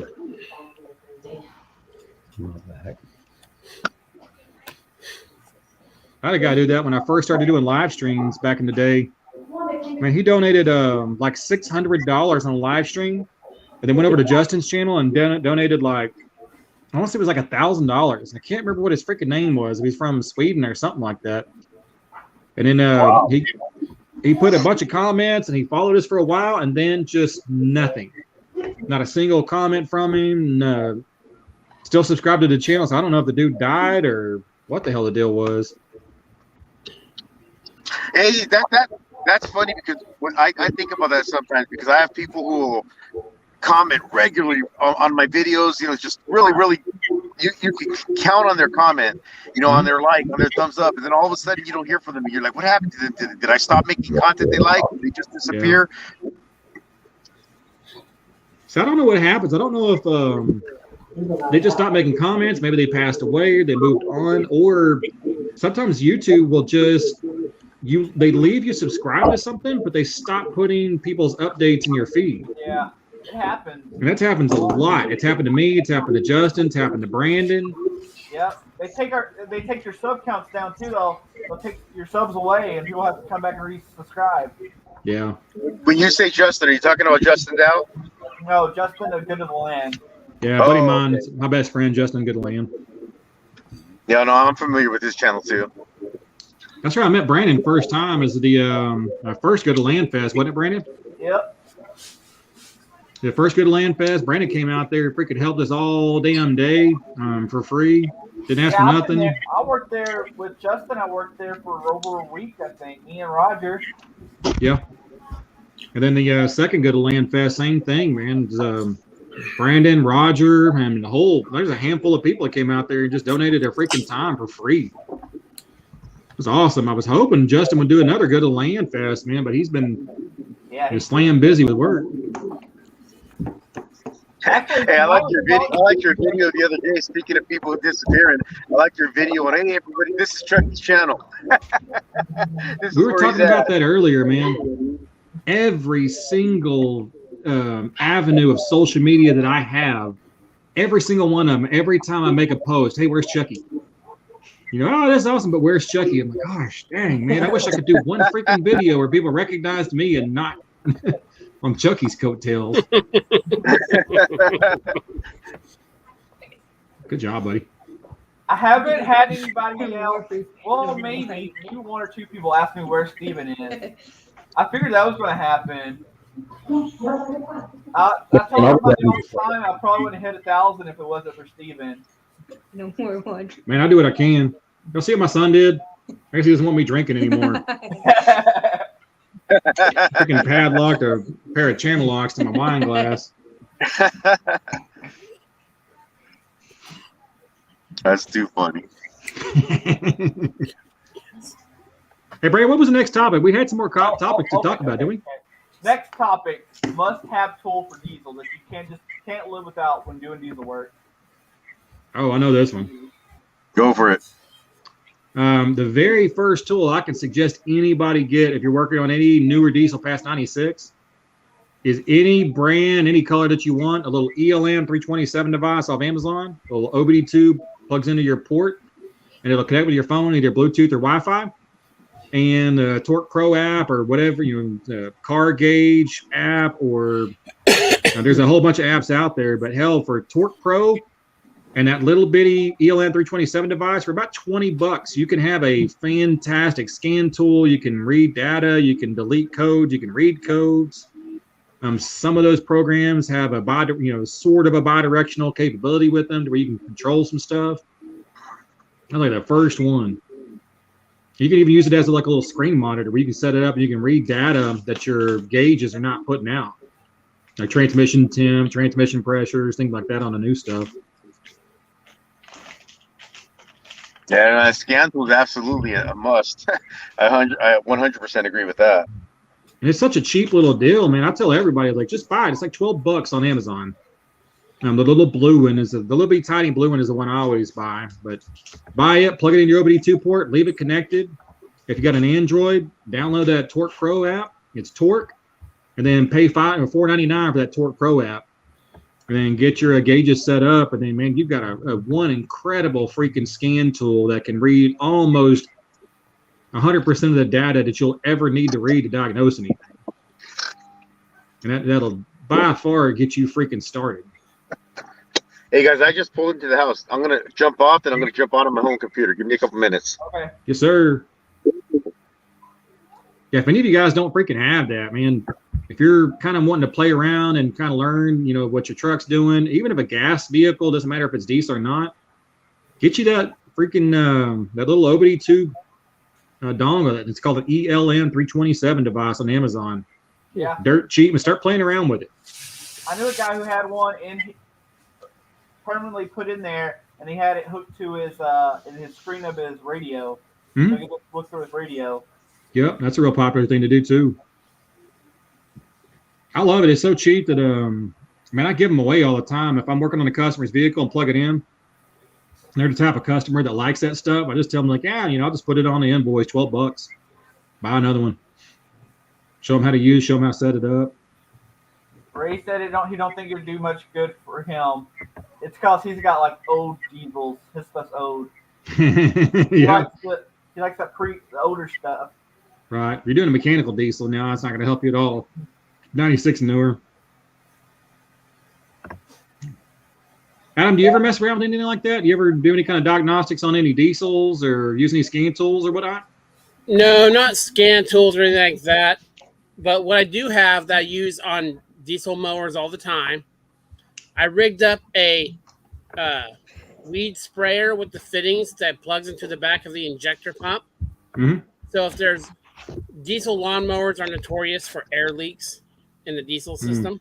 Yeah. So I can plumb that in to the back of the injector pump it up, and if it will stay running while I have that hooked up, I know the problem is somewhere before that in the system. Ed the Old Tech Guy, $5. To Mexico and watch Ed the Old Tech Guy, Brandon's favorite channel. So for real, please hit that thumbs up and support Brandy's Etsy store too. Yeah, I should put the link in there, huh? You should, man. Yeah, Adam, that sounds like a little cool little setup. I've always thought about doing a little setup like that where you can you basically have a standalone diesel system, diesel tank, primer, and everything, to where you completely eliminate the tank, the lift pump, and all that stuff. Yep. What's that? Moon Dragon Slayer. That was my son Ethan donating $1. Thanks, Ethan. Ethan says hi. My other son Caleb sitting next to me. He loves being on YouTube. I also like watching you. He likes watching me too. I used to be like very socially awkward until I started doing YouTube. It's like YouTube brings out a whole different person in you. It really does, man.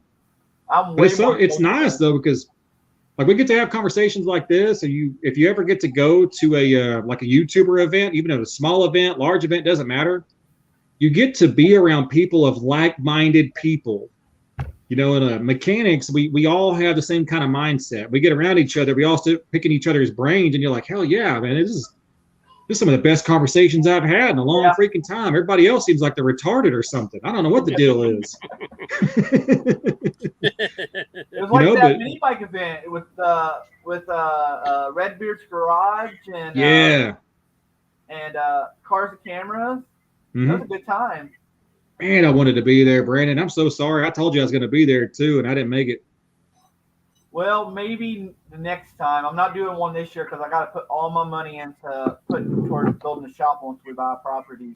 So I ain't going to build another bike this year. But maybe the next year I'll build another bike. Well, get a property, man. Let me know. Shoot me a text, and then we'll start coordinating some YouTube videos or something, and start something to get you some funds to help build a shop. Yeah. Right now the concrete is what's going to cost. I can finance the shop part, but the concrete is what's going to be crazy. You know, if you hire out a concrete, it's going to be about anywhere from $6 to $9 a square foot in this area, which is a tremendous freaking cost. But you know, my thought process in it is, if you have some people that have done concrete before, you know damn good and well Justin with Good and Land, like he owes you some favors. I owe you some favors. Justin's got a concrete experience, and I know we've got people that know concrete experience. So you can just don't ask him about rebarb, because we was doing some concrete work and we forgot to add rebarb. But man, just plan on freaking pour your own slab with that stuff. You know, I mean, it's do the research, figure out how many beams you put rebar in it, and you can save yourself a crap ton of money, but you just need the manpower. That's the problem, is once that concrete starts pouring, you can't stop it. And if you got, like right now in this chat, we have 5 people. That's plenty to do like a 20 by 30 shop, 40 by 60 shop. We could all, hammer that out, in a weekend. Yeah. Come out and do all the rebar and everything, as long as you had all the area dug out and the footings and everything dug out, and the beams and whatnot. But it's not crazy. It's not hard to do. It takes a little bit of skill set, but man, it'd make an excellent YouTube video series. And hey, I don't know how. Appreciate you being here, Ken. Thanks for having me up, Stephen. It was nice to meet you. I'm that a-hole. I have never heard of your channel until tonight. Nah, you're good, man. Good to meet you, brother. What Brandon told me about you, I've got a couple of your videos on my watch later list, though, so I'll definitely check it out. Awesome. I appreciate it. You too, man. I haven't heard about you, but I will definitely I subscribe to your channel. I'll start watching them when we get off this live stream. Appreciate it. Jude, have a good night. Everybody in the chat, Bocce, Texas Keykeeper, everybody else, y'all have a good night, and I will see y'all later. Take it easy, buddy. Yeah, Ken. Yeah, I was thinking I was just going to offer free beer and tacos. I have all kinds of people show up. Yeah, you would. You know, Miguel Martinez would be there. I'm telling you. A lot of those things, all it takes is putting the word out there on YouTube and letting people know, hey, I need help doing this. I'm asking for help. Can you guys please come and lend me a hand? Yeah. We have the major stuff taken care of. We just need the manpower and get it done. Because we're gonna move this building right here. We're gonna move this building with us because I own this building. But my mom's turning this into a tiny home for her. Oh, okay. So what we're doing is be able to afford to buy a property. It's my sister, me, and my mom. We're going in together to buy a property. Yeah. So my sister's going to get the main house. I'm getting the shop, and this is going to be a tiny home. Are you getting all the acreage you were talking about? What's that, Jude? Are you going to get all that acreage you were talking about? Didn't you say you were looking for something with like 75 acres or something like that? No, we're only looking for about 5 acres. We can't afford 75 acres. Yeah, good luck with 75. Yeah, that's a lot. That's a big property. I think that cost you about a couple million now or more in Texas these days. Oh, crap. That's expensive, man. Again, depending on how far you went out. Desert.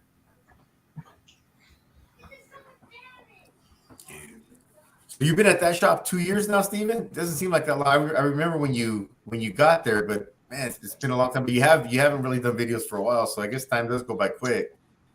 Yeah, man, I moved in this shop of May of 2019, or no, 2020. So yeah, I moved in this shop May of 2020, and I've been here ever since. And then right after we moved here, I really didn't put out much content. And part of the reason why is because my YouTube channel was paying some, it was just paying so much money, man. I didn't need to. I didn't have to crank out the video content. I kind of took it easy. I rented a lake house, a house right on Lake Granbury, a beautiful home, and then really didn't keep up with it.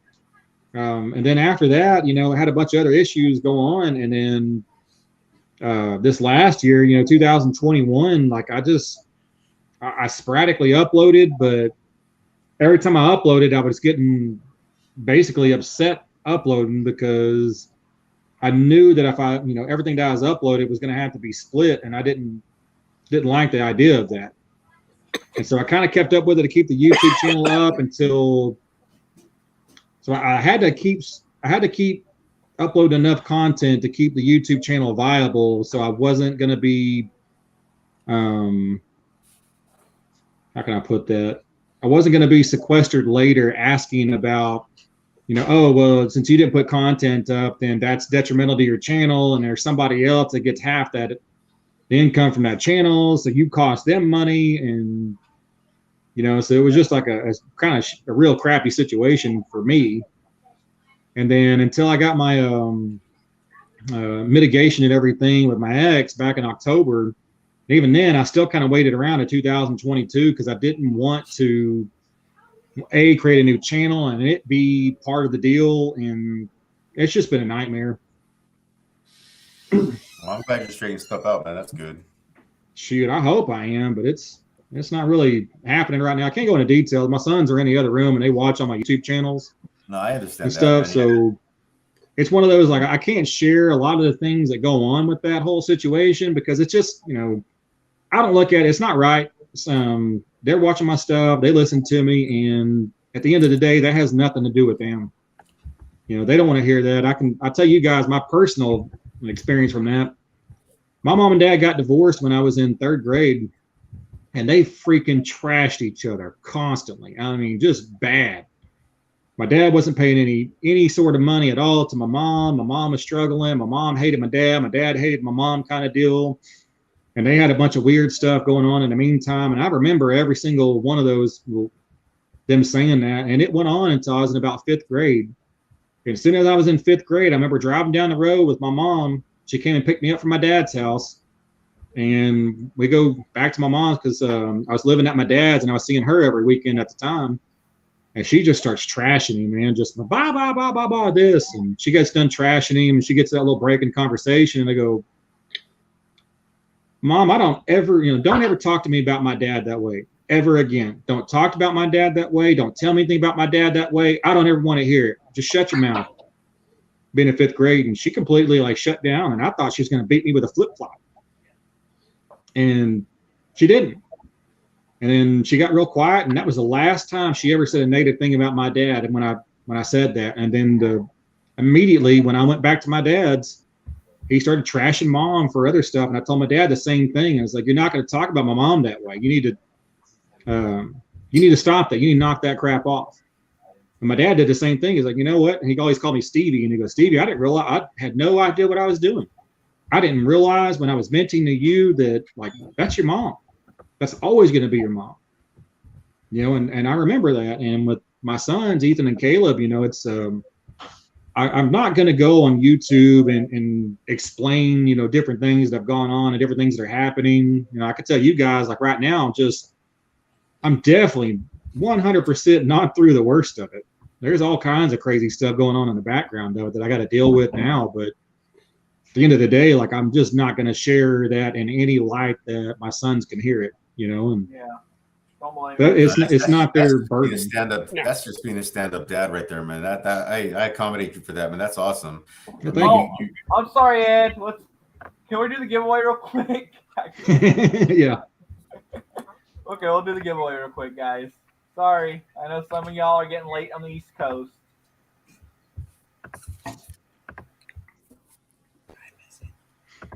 Judith, How you like, doing? it's a little early here. Trapped biscuit. What are we doing? A random selector? Yeah. This way? Brandon, I'm a channel subscriber, so if I don't win, I'm going to be very disappointed. By the way, what's up, Adam? How you doing today, man? Ronald Zake. Oh, man, I was reading all of them. Oh, you're reading all of them? We got Ronald and Old School and 710, Dirtfoot, Speed Wrench, L&R, and Ray. Which I think Ray should change his name to Texas Tractor Hoarder. What were the requirements to get in the drawing? You just had to put hashtag Diesel Saturday. So, guys, y'all got a couple more seconds. Anybody wants to put hashtag Diesel Saturday in there, go ahead.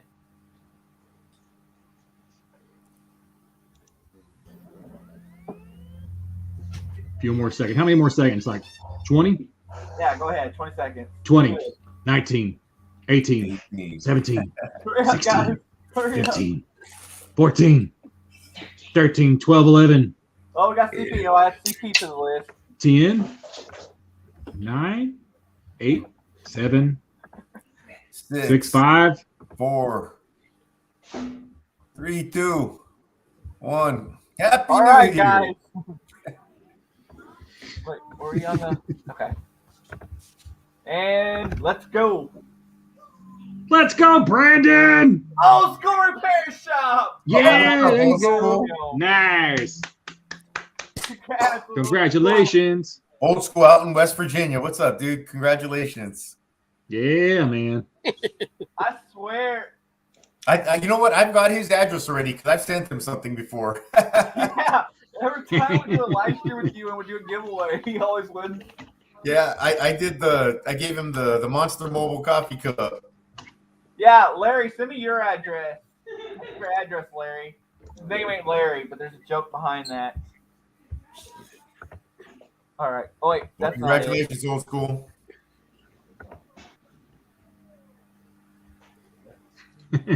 Awesome. All right. Okay, Ray. I'll answer this question before I get to the top, or I'll read this before. So, Randy, I got the ejection pump for the dozer. I'm going to take the ejectors in Monday. So, when are we ready to run something over with bulldozer? I want to run something over with bulldozer. Sooner than later. That'd be a lot of fun. Yeah. And Ray, I have shot videos at your place, the tractor show videos. Goofball. That was just I know I was a little late, but I want to just chime in on the topics that you guys probably passed already. Play the monkey game because Go, buddy. I'm gonna go play my VR game since As you you said guys update probably and know, I'm waiting to play it. Yeah, go ahead. My And favorite it's, diesel truck is a You're good. 6-liter Power Stroke. I love the 6.0. You know, 05, 6, and 7. 06 is my preference. First diesel I ever worked on was an old Brazilian 6.9 liter Ford diesel. Must have tools for diesels. I 100% agree. You need a good scan tool, a good quality scan tool. I agree with Steven on that. If you're talking about like a hand tool, I'm going to say flex head ratcheting wrenches. Yeah, I agree with that. Would you rather work on trucks or equipment? I've never worked on equipment, so I'm going to. Oh, that was the next one. Oh, I'm sorry. We haven't got there yet. My bad. Would you rather work on trucks or equipment? Shoot, let's answer it now then. Yeah. Me personally, I'd rather work on equipment.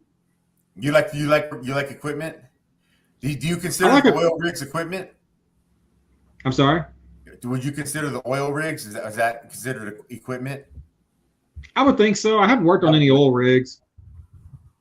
I worked on natural gas compressors for a little while. And that's probably the simplest and easiest to access and work on engines you'll ever come across in your life because you can stand right next to the engines. There's nothing in between them. Oh, that's perfect. I really like equipment, and there's a couple of reasons why I like working on equipment. One, the general consensus of every single mechanic and shop out there is if you do field repair, you get to charge mileage to and from location. So if it's 50 miles there, then it's 50 miles back, you charge $100 or 100 miles.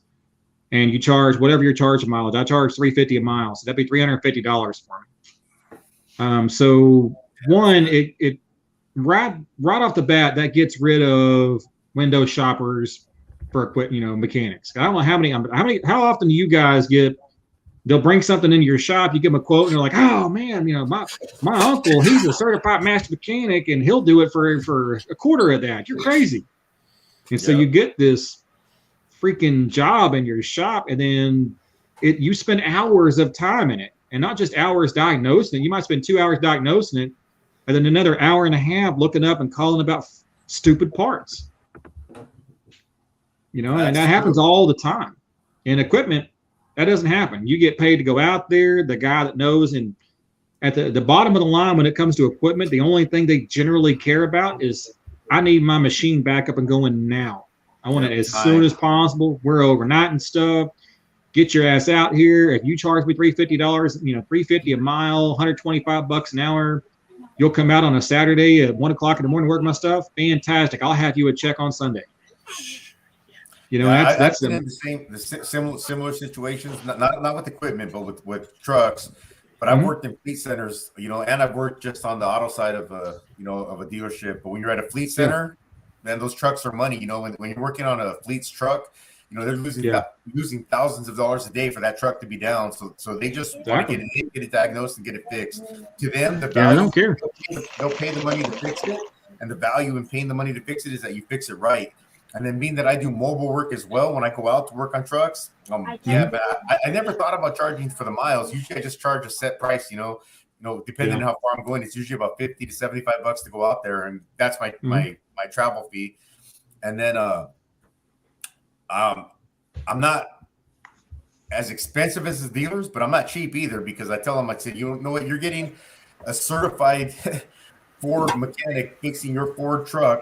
I'm all at your shop, where your truck broke down. You're getting me to come out there. So if you want to take it to the dealer, pay that toll bill, do what you want. But that they're on, we got to get our trucks running, man. Get out here, get them fixed. So I agree with you. But you're right. When it comes to personal trucks, oh man, my uncle's best friend's neighbor's daughter's husband is a diesel mechanic. Man. Go there. No, and the average person that owns a diesel truck, they can't afford to fix the truck. They just can't. It's a hobby truck for them, and they pull their boat once a month with it, and that's the reason they have a diesel. And you hand them a $4,000 bill to put another injection pump on it, they're like, I can't afford it. And I understand, I can't afford that either. But it's a lot simpler to me just to go out and work on equipment that way. And if it's an 18-wheeler and they're willing to pay all that, great, I'm willing to work on it. Yeah. Yep, 100%.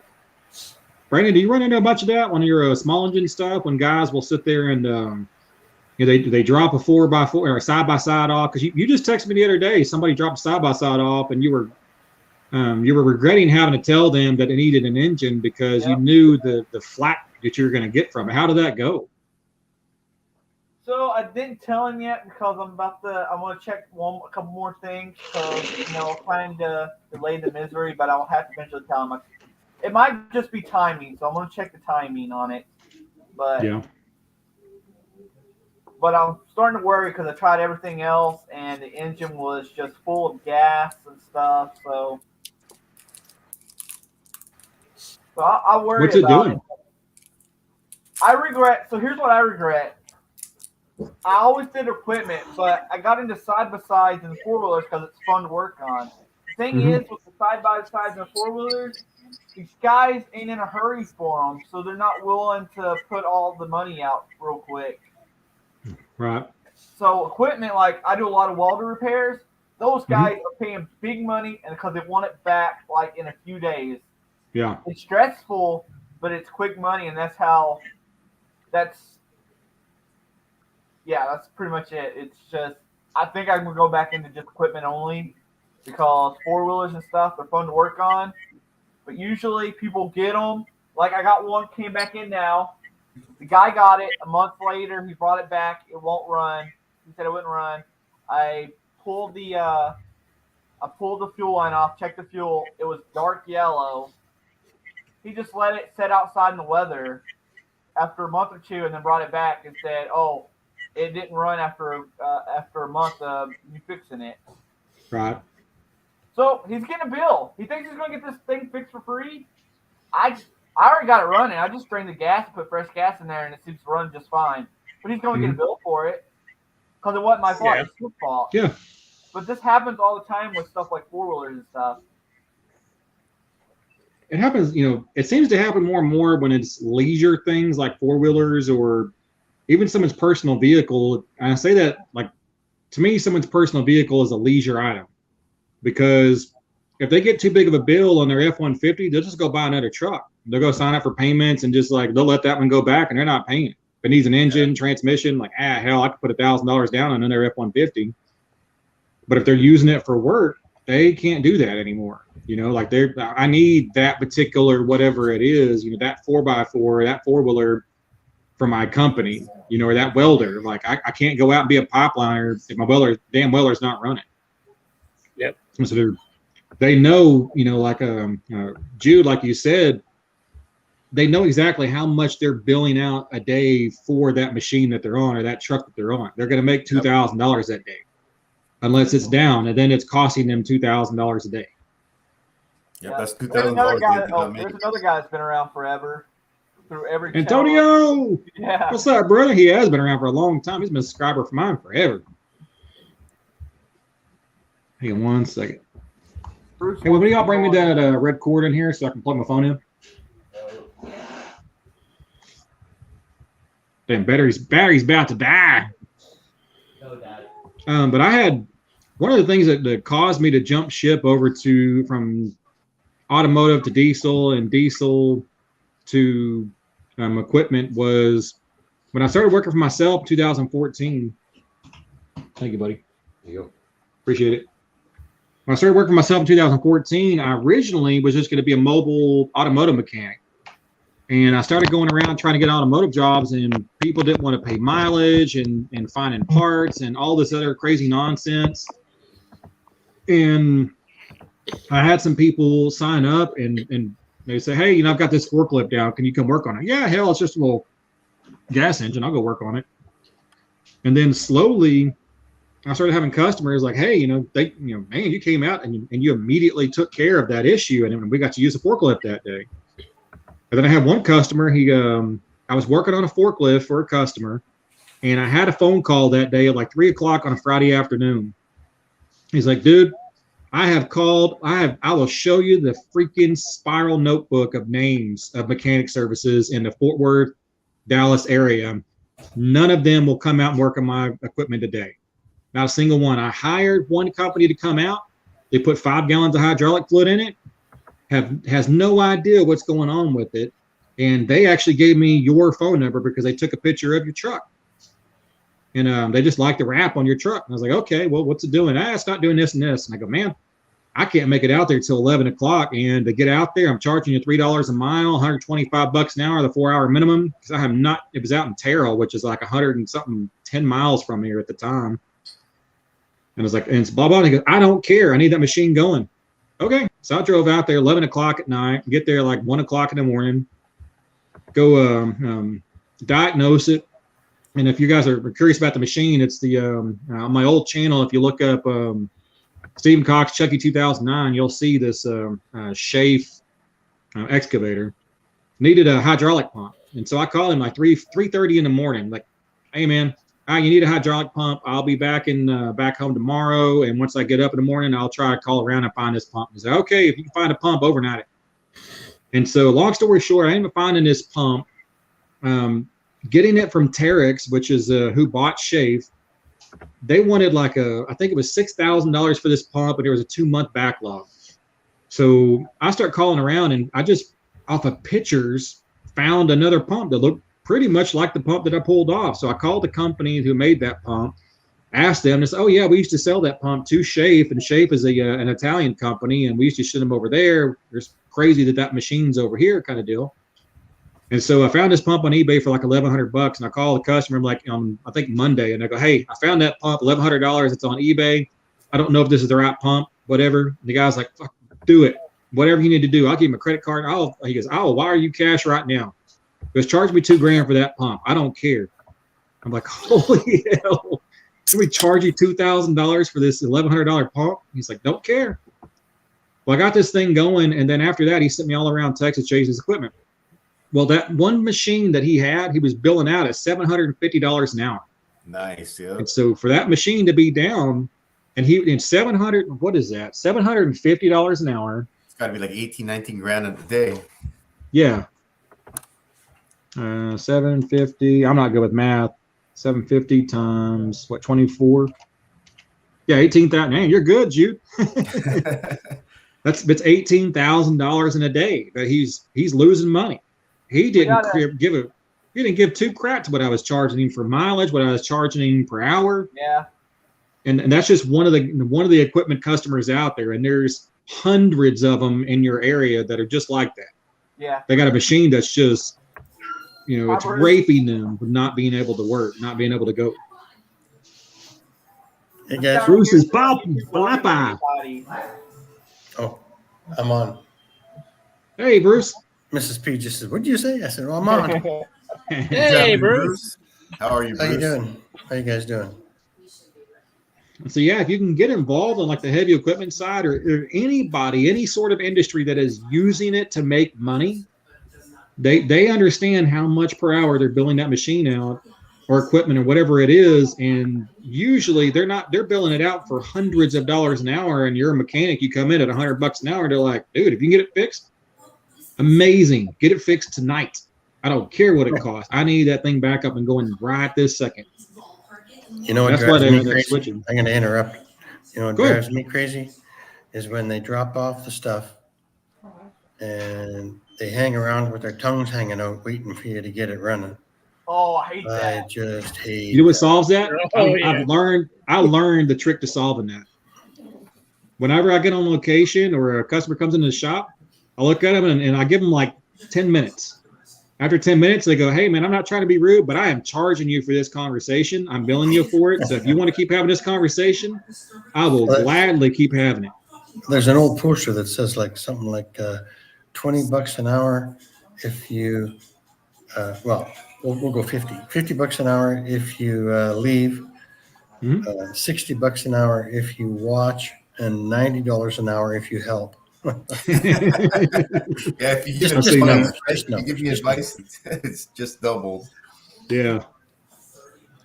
Yeah, there's two. I work out of my garage now. I'm done with the corporate thing. I'm done. So Right. I just fix whatever comes in. Right now, it's in Mexico. Yeah, and I'm in Mexico. Yeah, I was yes, in yes, knows. Baton Rouge. Where would I be? What kind of battery you need, buddy? 6 weeks. Been here 6 weeks, and we got 6 weeks left. Hey, Susan, Nice little. will you look in the top right drawer of my dresser and see if there's any AA batteries in there? CP says he gets Let her 3 look, options. because she puts a bunch of stuff, her own stuff in that dresser. Tool is temporary. Do not adjust your set. Okay, let her look through it. She'll see if there's. I Hey, think Adam, there's your some cat's AA pretty batteries in cool there. and them shells behind you, man. How you doing?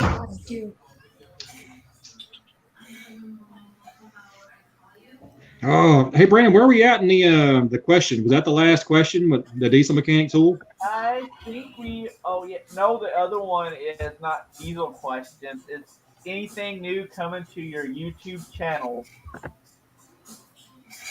Go first, Brandon. Oh, that's so hard. I'm so behind. I'm burnt out. I'm in one of those moods that I'm burnt out on YouTube again. I go through it every now and then. Yeah. Everybody does, man. It doesn't matter. I can tell you 100%. I don't care how successful you are on YouTube. Every single person that goes through the social media stuff gets burned out, and it's like it comes and goes in waves. I think I got you all beat. I've been on YouTube for 9.5 years. Nice. And been earning income from it for 7.5, because it takes 2 years to grow, right? Mm-hmm. And now I just fix whatever comes in the door. But now I'm in Mexico for 12 weeks because I'm old and I can. But you know what? You guys spend less money than you make and you'll do it too. Yeah. Don't pre-spend your money. We all want to be How like about you, we Adam? all Advice. want to go to Mexico. Or That's deep. That's deep, but it's true. No, that's good advice. Yeah. Spend less than you make. What about you, Adam? What's new for the YouTube channel? Well, the way I run my channel is just the stuff I'm doing in my shop that day, that week. Exactly. The biggest reason I do my channel is my kids aren't with me all the time. They're at their mom's a lot. Yeah. So they can see what I'm doing in the shop that day whenever I post a video. So I do videos to help people and, teach people stuff and stuff like that.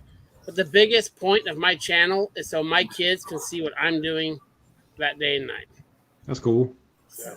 I started my channel for the kids that are raised by single moms and they're living in an apartment and they don't even know what hole to put the gas in on a lawnmower. And I started my channel for those guys, and when they come and buy a machine for me, it doesn't matter whether it's a pressure washer or a generator or whatever. I take them right back to Small Engines 101. And I ask them, would you walk up to an airplane with a propeller running at 3,400 RPMs? And would you walk up within 2 inches of that propeller? And they go, well, no, of course not, I wouldn't. And then I say, well, underneath that housing right there is a blade going around at 3,400 RPMs. And this is just a 6 horsepower engine. I try and really, really, really push them. I push the knowledge. Hey, Bruce, what's the name of your channel? Oh, it's really easy. Bruce's Shop.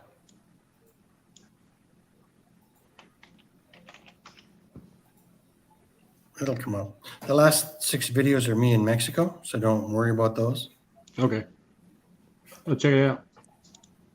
You got it? Bruce has been around for Yep. as long as I can. No, I've been around a long time. So Zippo Varga, 805 Road King, Donny Boy 73, they're all my heroes. How is Sippo doing? I haven't really seen him much. Pardon me? I said, how's Sippo doing? I haven't really seen him much. Yeah, he's pulled back a bit. I think he's coming back out. Wintertime's hard on him, eh? Yeah. And he's just going to be coming out of a shell here soon. So I really like talking to Zippo. yeah, and he's kind of cornered himself into simplicity machines, so you don't get the views that you might get just doing general. So Hey, I can't say nothing about views because my views has dropped so bad that I don't even know me how to too. recover at this point. I am at 1/3 I was 3 months ago, and that Mexico doesn't matter about that.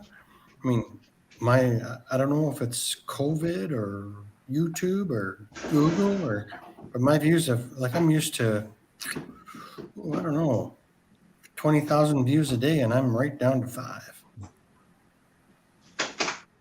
I don't even get 100 views hardly anymore. Everybody wants to do short videos these days. They want those short 30 seconds. Well, yeah, and I don't do shorts because I think it's just a gimmick. Yeah. Well, this depends on your content. There's guys like Andrew Camarada that always have an hour-long video, and that dude's killing it. Yeah. What about Musty though? I mean, his 1 hour long video is just all rock. his videos are long. He's His killing videos, it. Yeah. And he just doesn't stop. And I don't know what to say, his stuff is great and I watch him, but I have to admit though, I do skip forward on his videos. I don't watch every minute. Well, truth be told, I watch most videos at like 2 times the speed. You guys know Vice Grip Garage? Yeah. Yeah. Another good channel, right? And his are the same, they're long, but they're interesting. So you gotta at least zip forward to the part you like, right?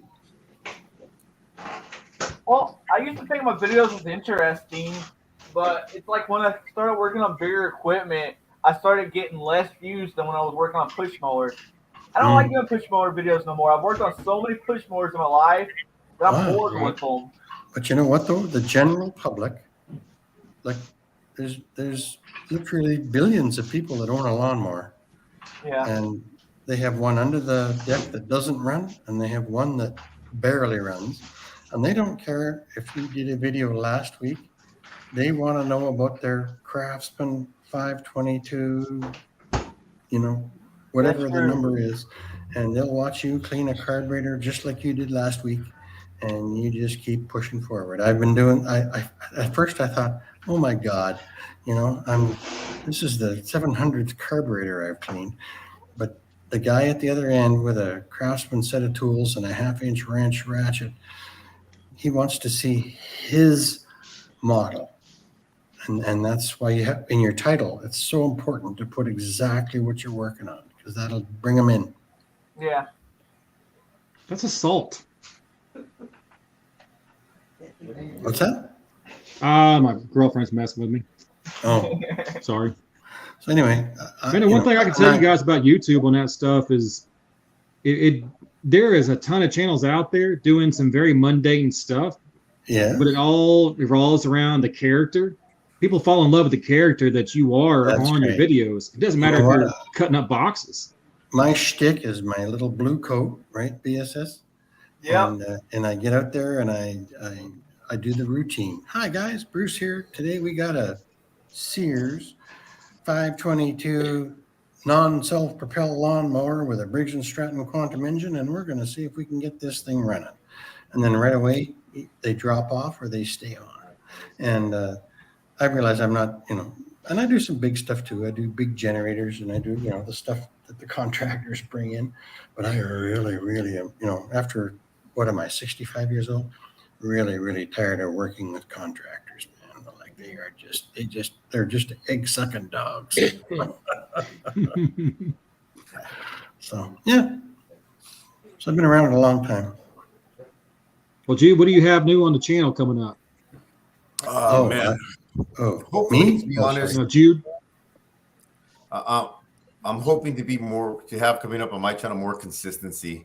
Where people can know to look on a certain day. This is the day I'm going to release a video. Okay. And yes, I started I thought I was going to be this, power stroke diesel repair channel, and I've morphed into a tool channel. Where I'll do a tool haul or a tool review, and I'll get a ton of views. Not a ton, but for me, I'm a small channel. I got like 1,500 subs, but a lot of views for me. And I'll show something that we're working on at the shop, and I'll get like a quarter or an eighth of the views because people want to see me talk about tools. So like somehow or another, I morphed into a tool channel, and it's my own fault because I've got way more tool videos than I do of repair videos. Well, that's okay though. If it's working for you, what I do is I don't vary at all. I put up a video on Tuesday and I put up a video on Friday. And if I don't have enough product, I drop the Tuesday. So everybody knows there's a video on Friday with me. And you know what? My subscribers chug along and they keep me alive. That's exactly what I was talking about. Consistency. And right now it sucks. There's no views right now. I don't know if it's COVID or the system or Google or what, but I'm only getting 30% of what I was getting last November. Well, I don't know if you guys are the same. Yeah, let's face it. In the small engine world, I love the guys to death. I love Mick to death. But the UK guys are what's killing it in the small engine world right now. The which? The UK guys. They're who's killing it in the small engine world right now. No, I think there's room for all of us. No, I think there's room for all of us, but I think right now, I don't know if it's just people just like to see those people over in the UK fixing mowers, but they're killing it right now. Well, you got to be a bit of a song and dance man, even if you don't want to be. Yeah. I was actually thinking about maybe keeping Power Stroke Jude as a predominantly tool channel and starting a second channel where I show stuff that I'm working on. And then that way the people who want to see the tools that I use can watch that channel, and the people who Well, I'm a coin collector, but I don't know how many. I'm a coin collector, and I don't know how many people I could put to sleep with that. I collect coins, but I do not like going to the coin channels and the coin live streams. I get bored. Well, they pretend that they're just high and mighty, and I just hate that. Yeah. Well, guys, I hate to quit now, but I'm gonna have to take off. I got my son's Well, in that's there and got a fine. bunch of other stuff. My freaking neck's killing me for some reason. Well, Probably believe it or that not, you guys, I am in my. Fun with us. line. Y'all take it Hey, easy. Steve, man, it was great to meet you. Great to meet y'all, you guys, man. Yep. Y'all take it easy. Have a good night. Nice We'll to talk meet to you. Have a good night. Oh, and by the way, I'm 32 subscribers shy of 40K. Just Wow, that's 32. awesome, Bruce. So if Oh, you guys man. can, man, Oh, I just boss want to have lady, run links okay. So for what's me. happening is I want to have a big party down here when I hit 40K, and I just can't seem to get there. It's only 32 subscribers out of 40,000, and I can't seem to get there because everything's kind of, like I said, stagnant right now. So maybe if I was at home pumping out Kohler 12-horse engines, I'd be okay, but Yeah. it's just stalled. And you I feel guys like are, I've you been guys spending agree, eh? Have $1,500 things stalled? forever. Have things stalled for you guys on YouTube? Yeah, I go through lulls. I mean, for me, you're a 40,000 channel, 40,000 Yeah. sub channel, so your numbers will be different. But I'll go from where I'm getting 128 or to 160 subs a month to where I'm getting like 68 to 75 subs a Yeah. month. 10. Yeah. So I don't know what's going on. I think it's just the world. People are, maybe things are getting better out there and people are spreading their wings a little bit and they're not worried about That's what I'm YouTube. starting to think. I gain a steady about 30 a week, and I'm perfectly fine and happy with that. Can I ask you how many subs you have?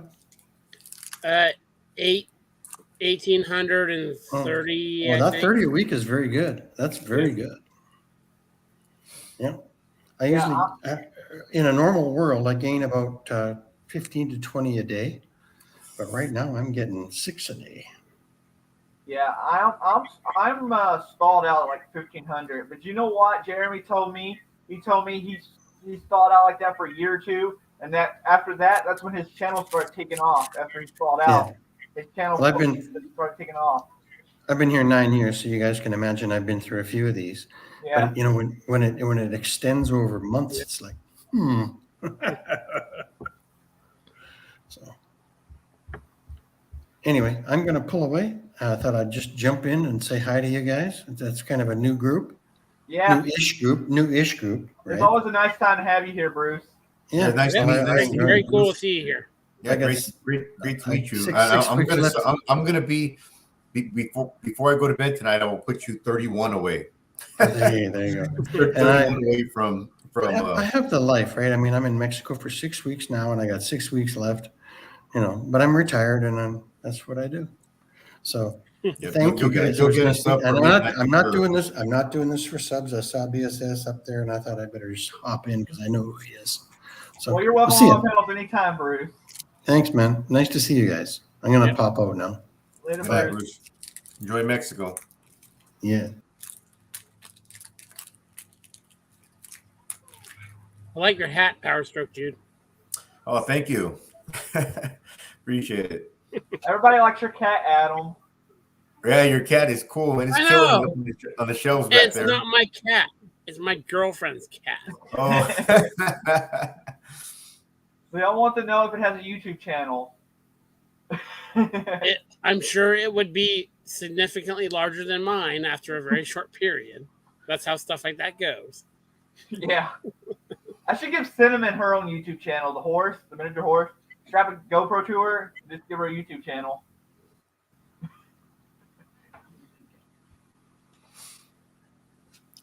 So the stream went pretty well then, huh?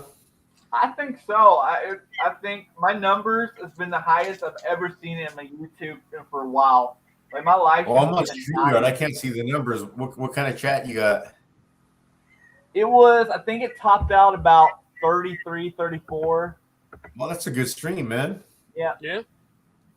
I used to have good numbers all the time, but I think what happened is when I started out on Saturdays, there's hardly anybody live streaming around this time. Now, like, everybody's, like, starting to live stream around this time. So, but it's okay. You were the first live stream I saw on Saturday nights. I started watching yours on Saturday nights, the Small Engine Saturdays. Yeah. Then I think Heavy Wrench does Saturdays now. There's a few others, too. I think some of the car guys do Saturdays. Yeah, it's Saturday's a busy night. Night Man, I wanted to be TV. here from the beginning tonight, man. Sorry, but I'm just glad I was able to jump in and hang out for an hour or so. Yeah. Well, he almost, man, I was starting to worry that Steve wasn't going to show up. It was like almost 30 minutes in. I had to text Justin because I lost Steven's number to text Steven to see where he was. Oh, And then he finally jumped in. well, that's cool. Now, Steven seems like a stand-up dude, man. I liked meeting him. He was cool. Same thing with Bruce. He seems like a cool dude. Yeah. They're both really good guys. Yeah, it was the first time I met either of them. I've met Adam before. I've been on the stream with you guys before. I see Adam every Saturday with you and Ken.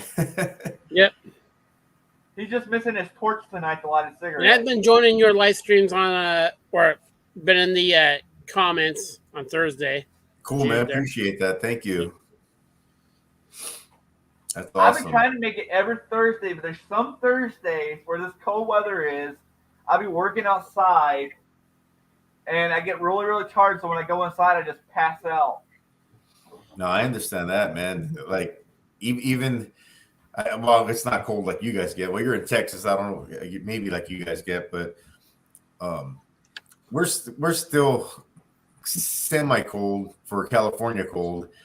And I was working till like 9:30, 10 o'clock at night the other night, and man, it was freezing. I was covered. I was in not an enclosed shop, but it was like an awning type steel awning. It protected some of the wind, but it was cold out there, man. I was putting the H-pop in a 6-liter. So I know what you mean about being cold. And I just got home and I checked YouTube to see if Diabolical was on. They said he stopped. So then I sat down on a chair and boom, I was out, man. I put a video on and I woke up and there was a bunch of videos that passed. Something else was on. So I thought, I'm going to bed. Well, sometimes I will go to bed and then I'll wake up and it's still on and I'll watch a little bit more. Yeah, I've seen that when you've seen later, guys. I'm going to bed, and then like you'll pop on a little bit later. But my streams, they used to go really long. When I used to do Thursdays and be off on Fridays, I mean, I would go till my time, 4 or 5 in the morning, and CP it'd be like 6:30, 7 o'clock in the morning. Tarek's on my hour, so he would be the same. Tarek's on the West Coast, but some like Miguel Martinez, some of the other guys that would be on there, it would be amazing that they'd be up still. Man, I wish Miguel would come around more. Miguel is funny. He's a nut. Did you guys ever get together and do whatever it was you guys were going to do? No, we have not got to meet up yet. I think me, him, and Cass need to meet up. Yeah, I think that would be cool. Cass. Yeah, I think that would be cool. You guys could do some content and you guys can all put it out a little bit. You and Cass can put it on YouTube. Miguel can put it on Instagram. Yeah. I talk to Miguel pretty much every day in Miguel, Joey Preciado, and I have a group chat. Yeah. And there's got to be 40 to 50 messages a day that go through that chat. So we're always talking to each other. Yeah. Hey, Cass, I think he lives in Buda.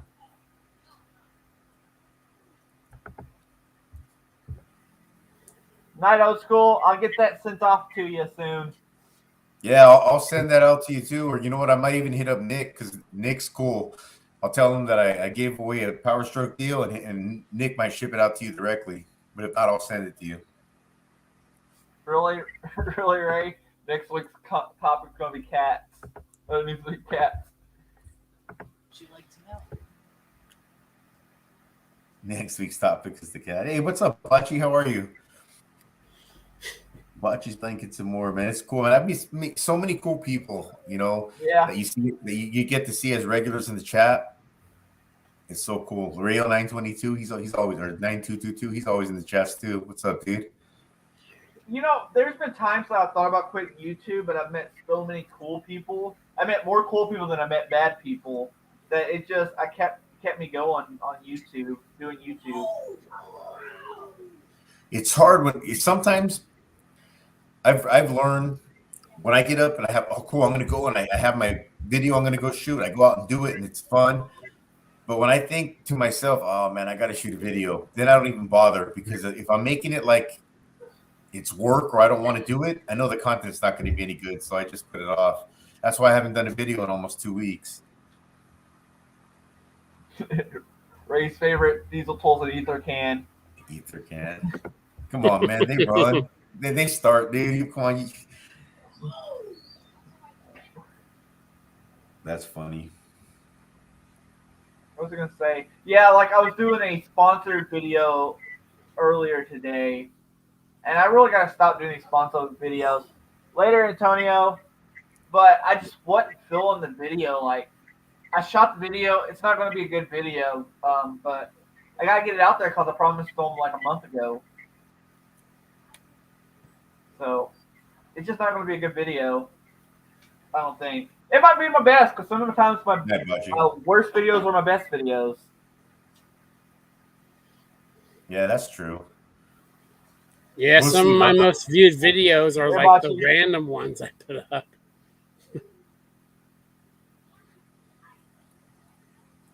Adam, where are you at now again? I'm in Washington State. Okay. Oh, you're what? You're Pacific time too. Yep. All right, cool.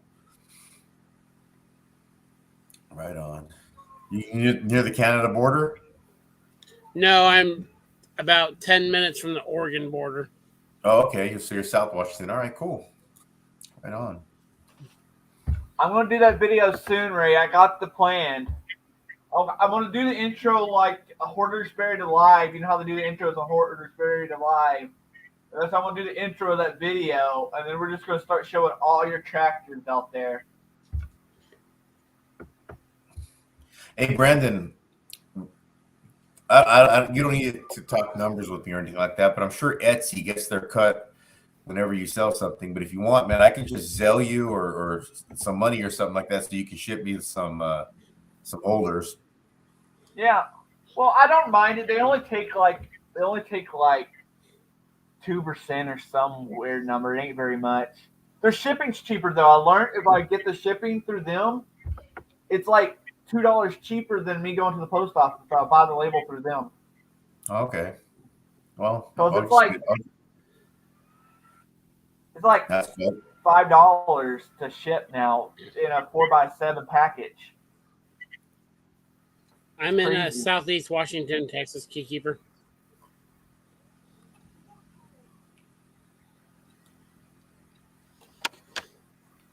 Really, Robert?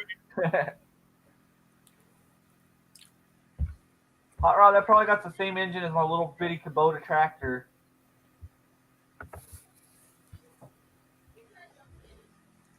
So you're gonna make this a diesel Saturday, like maybe once every 3 months or twice a year, something like that? Make it. I mean, I'm sure Steven's down for it. You should do it like once every 3 months or so. I think that'd be cool. Yeah. I got to do a metal fabrication one soon too. Just keep telling Adam we're going to do a metal fabrication one soon. Right on. Because I could talk small engines, and I do it for a living, but I get so bored with small engines. I've been doing it for so long, I just get bored with it.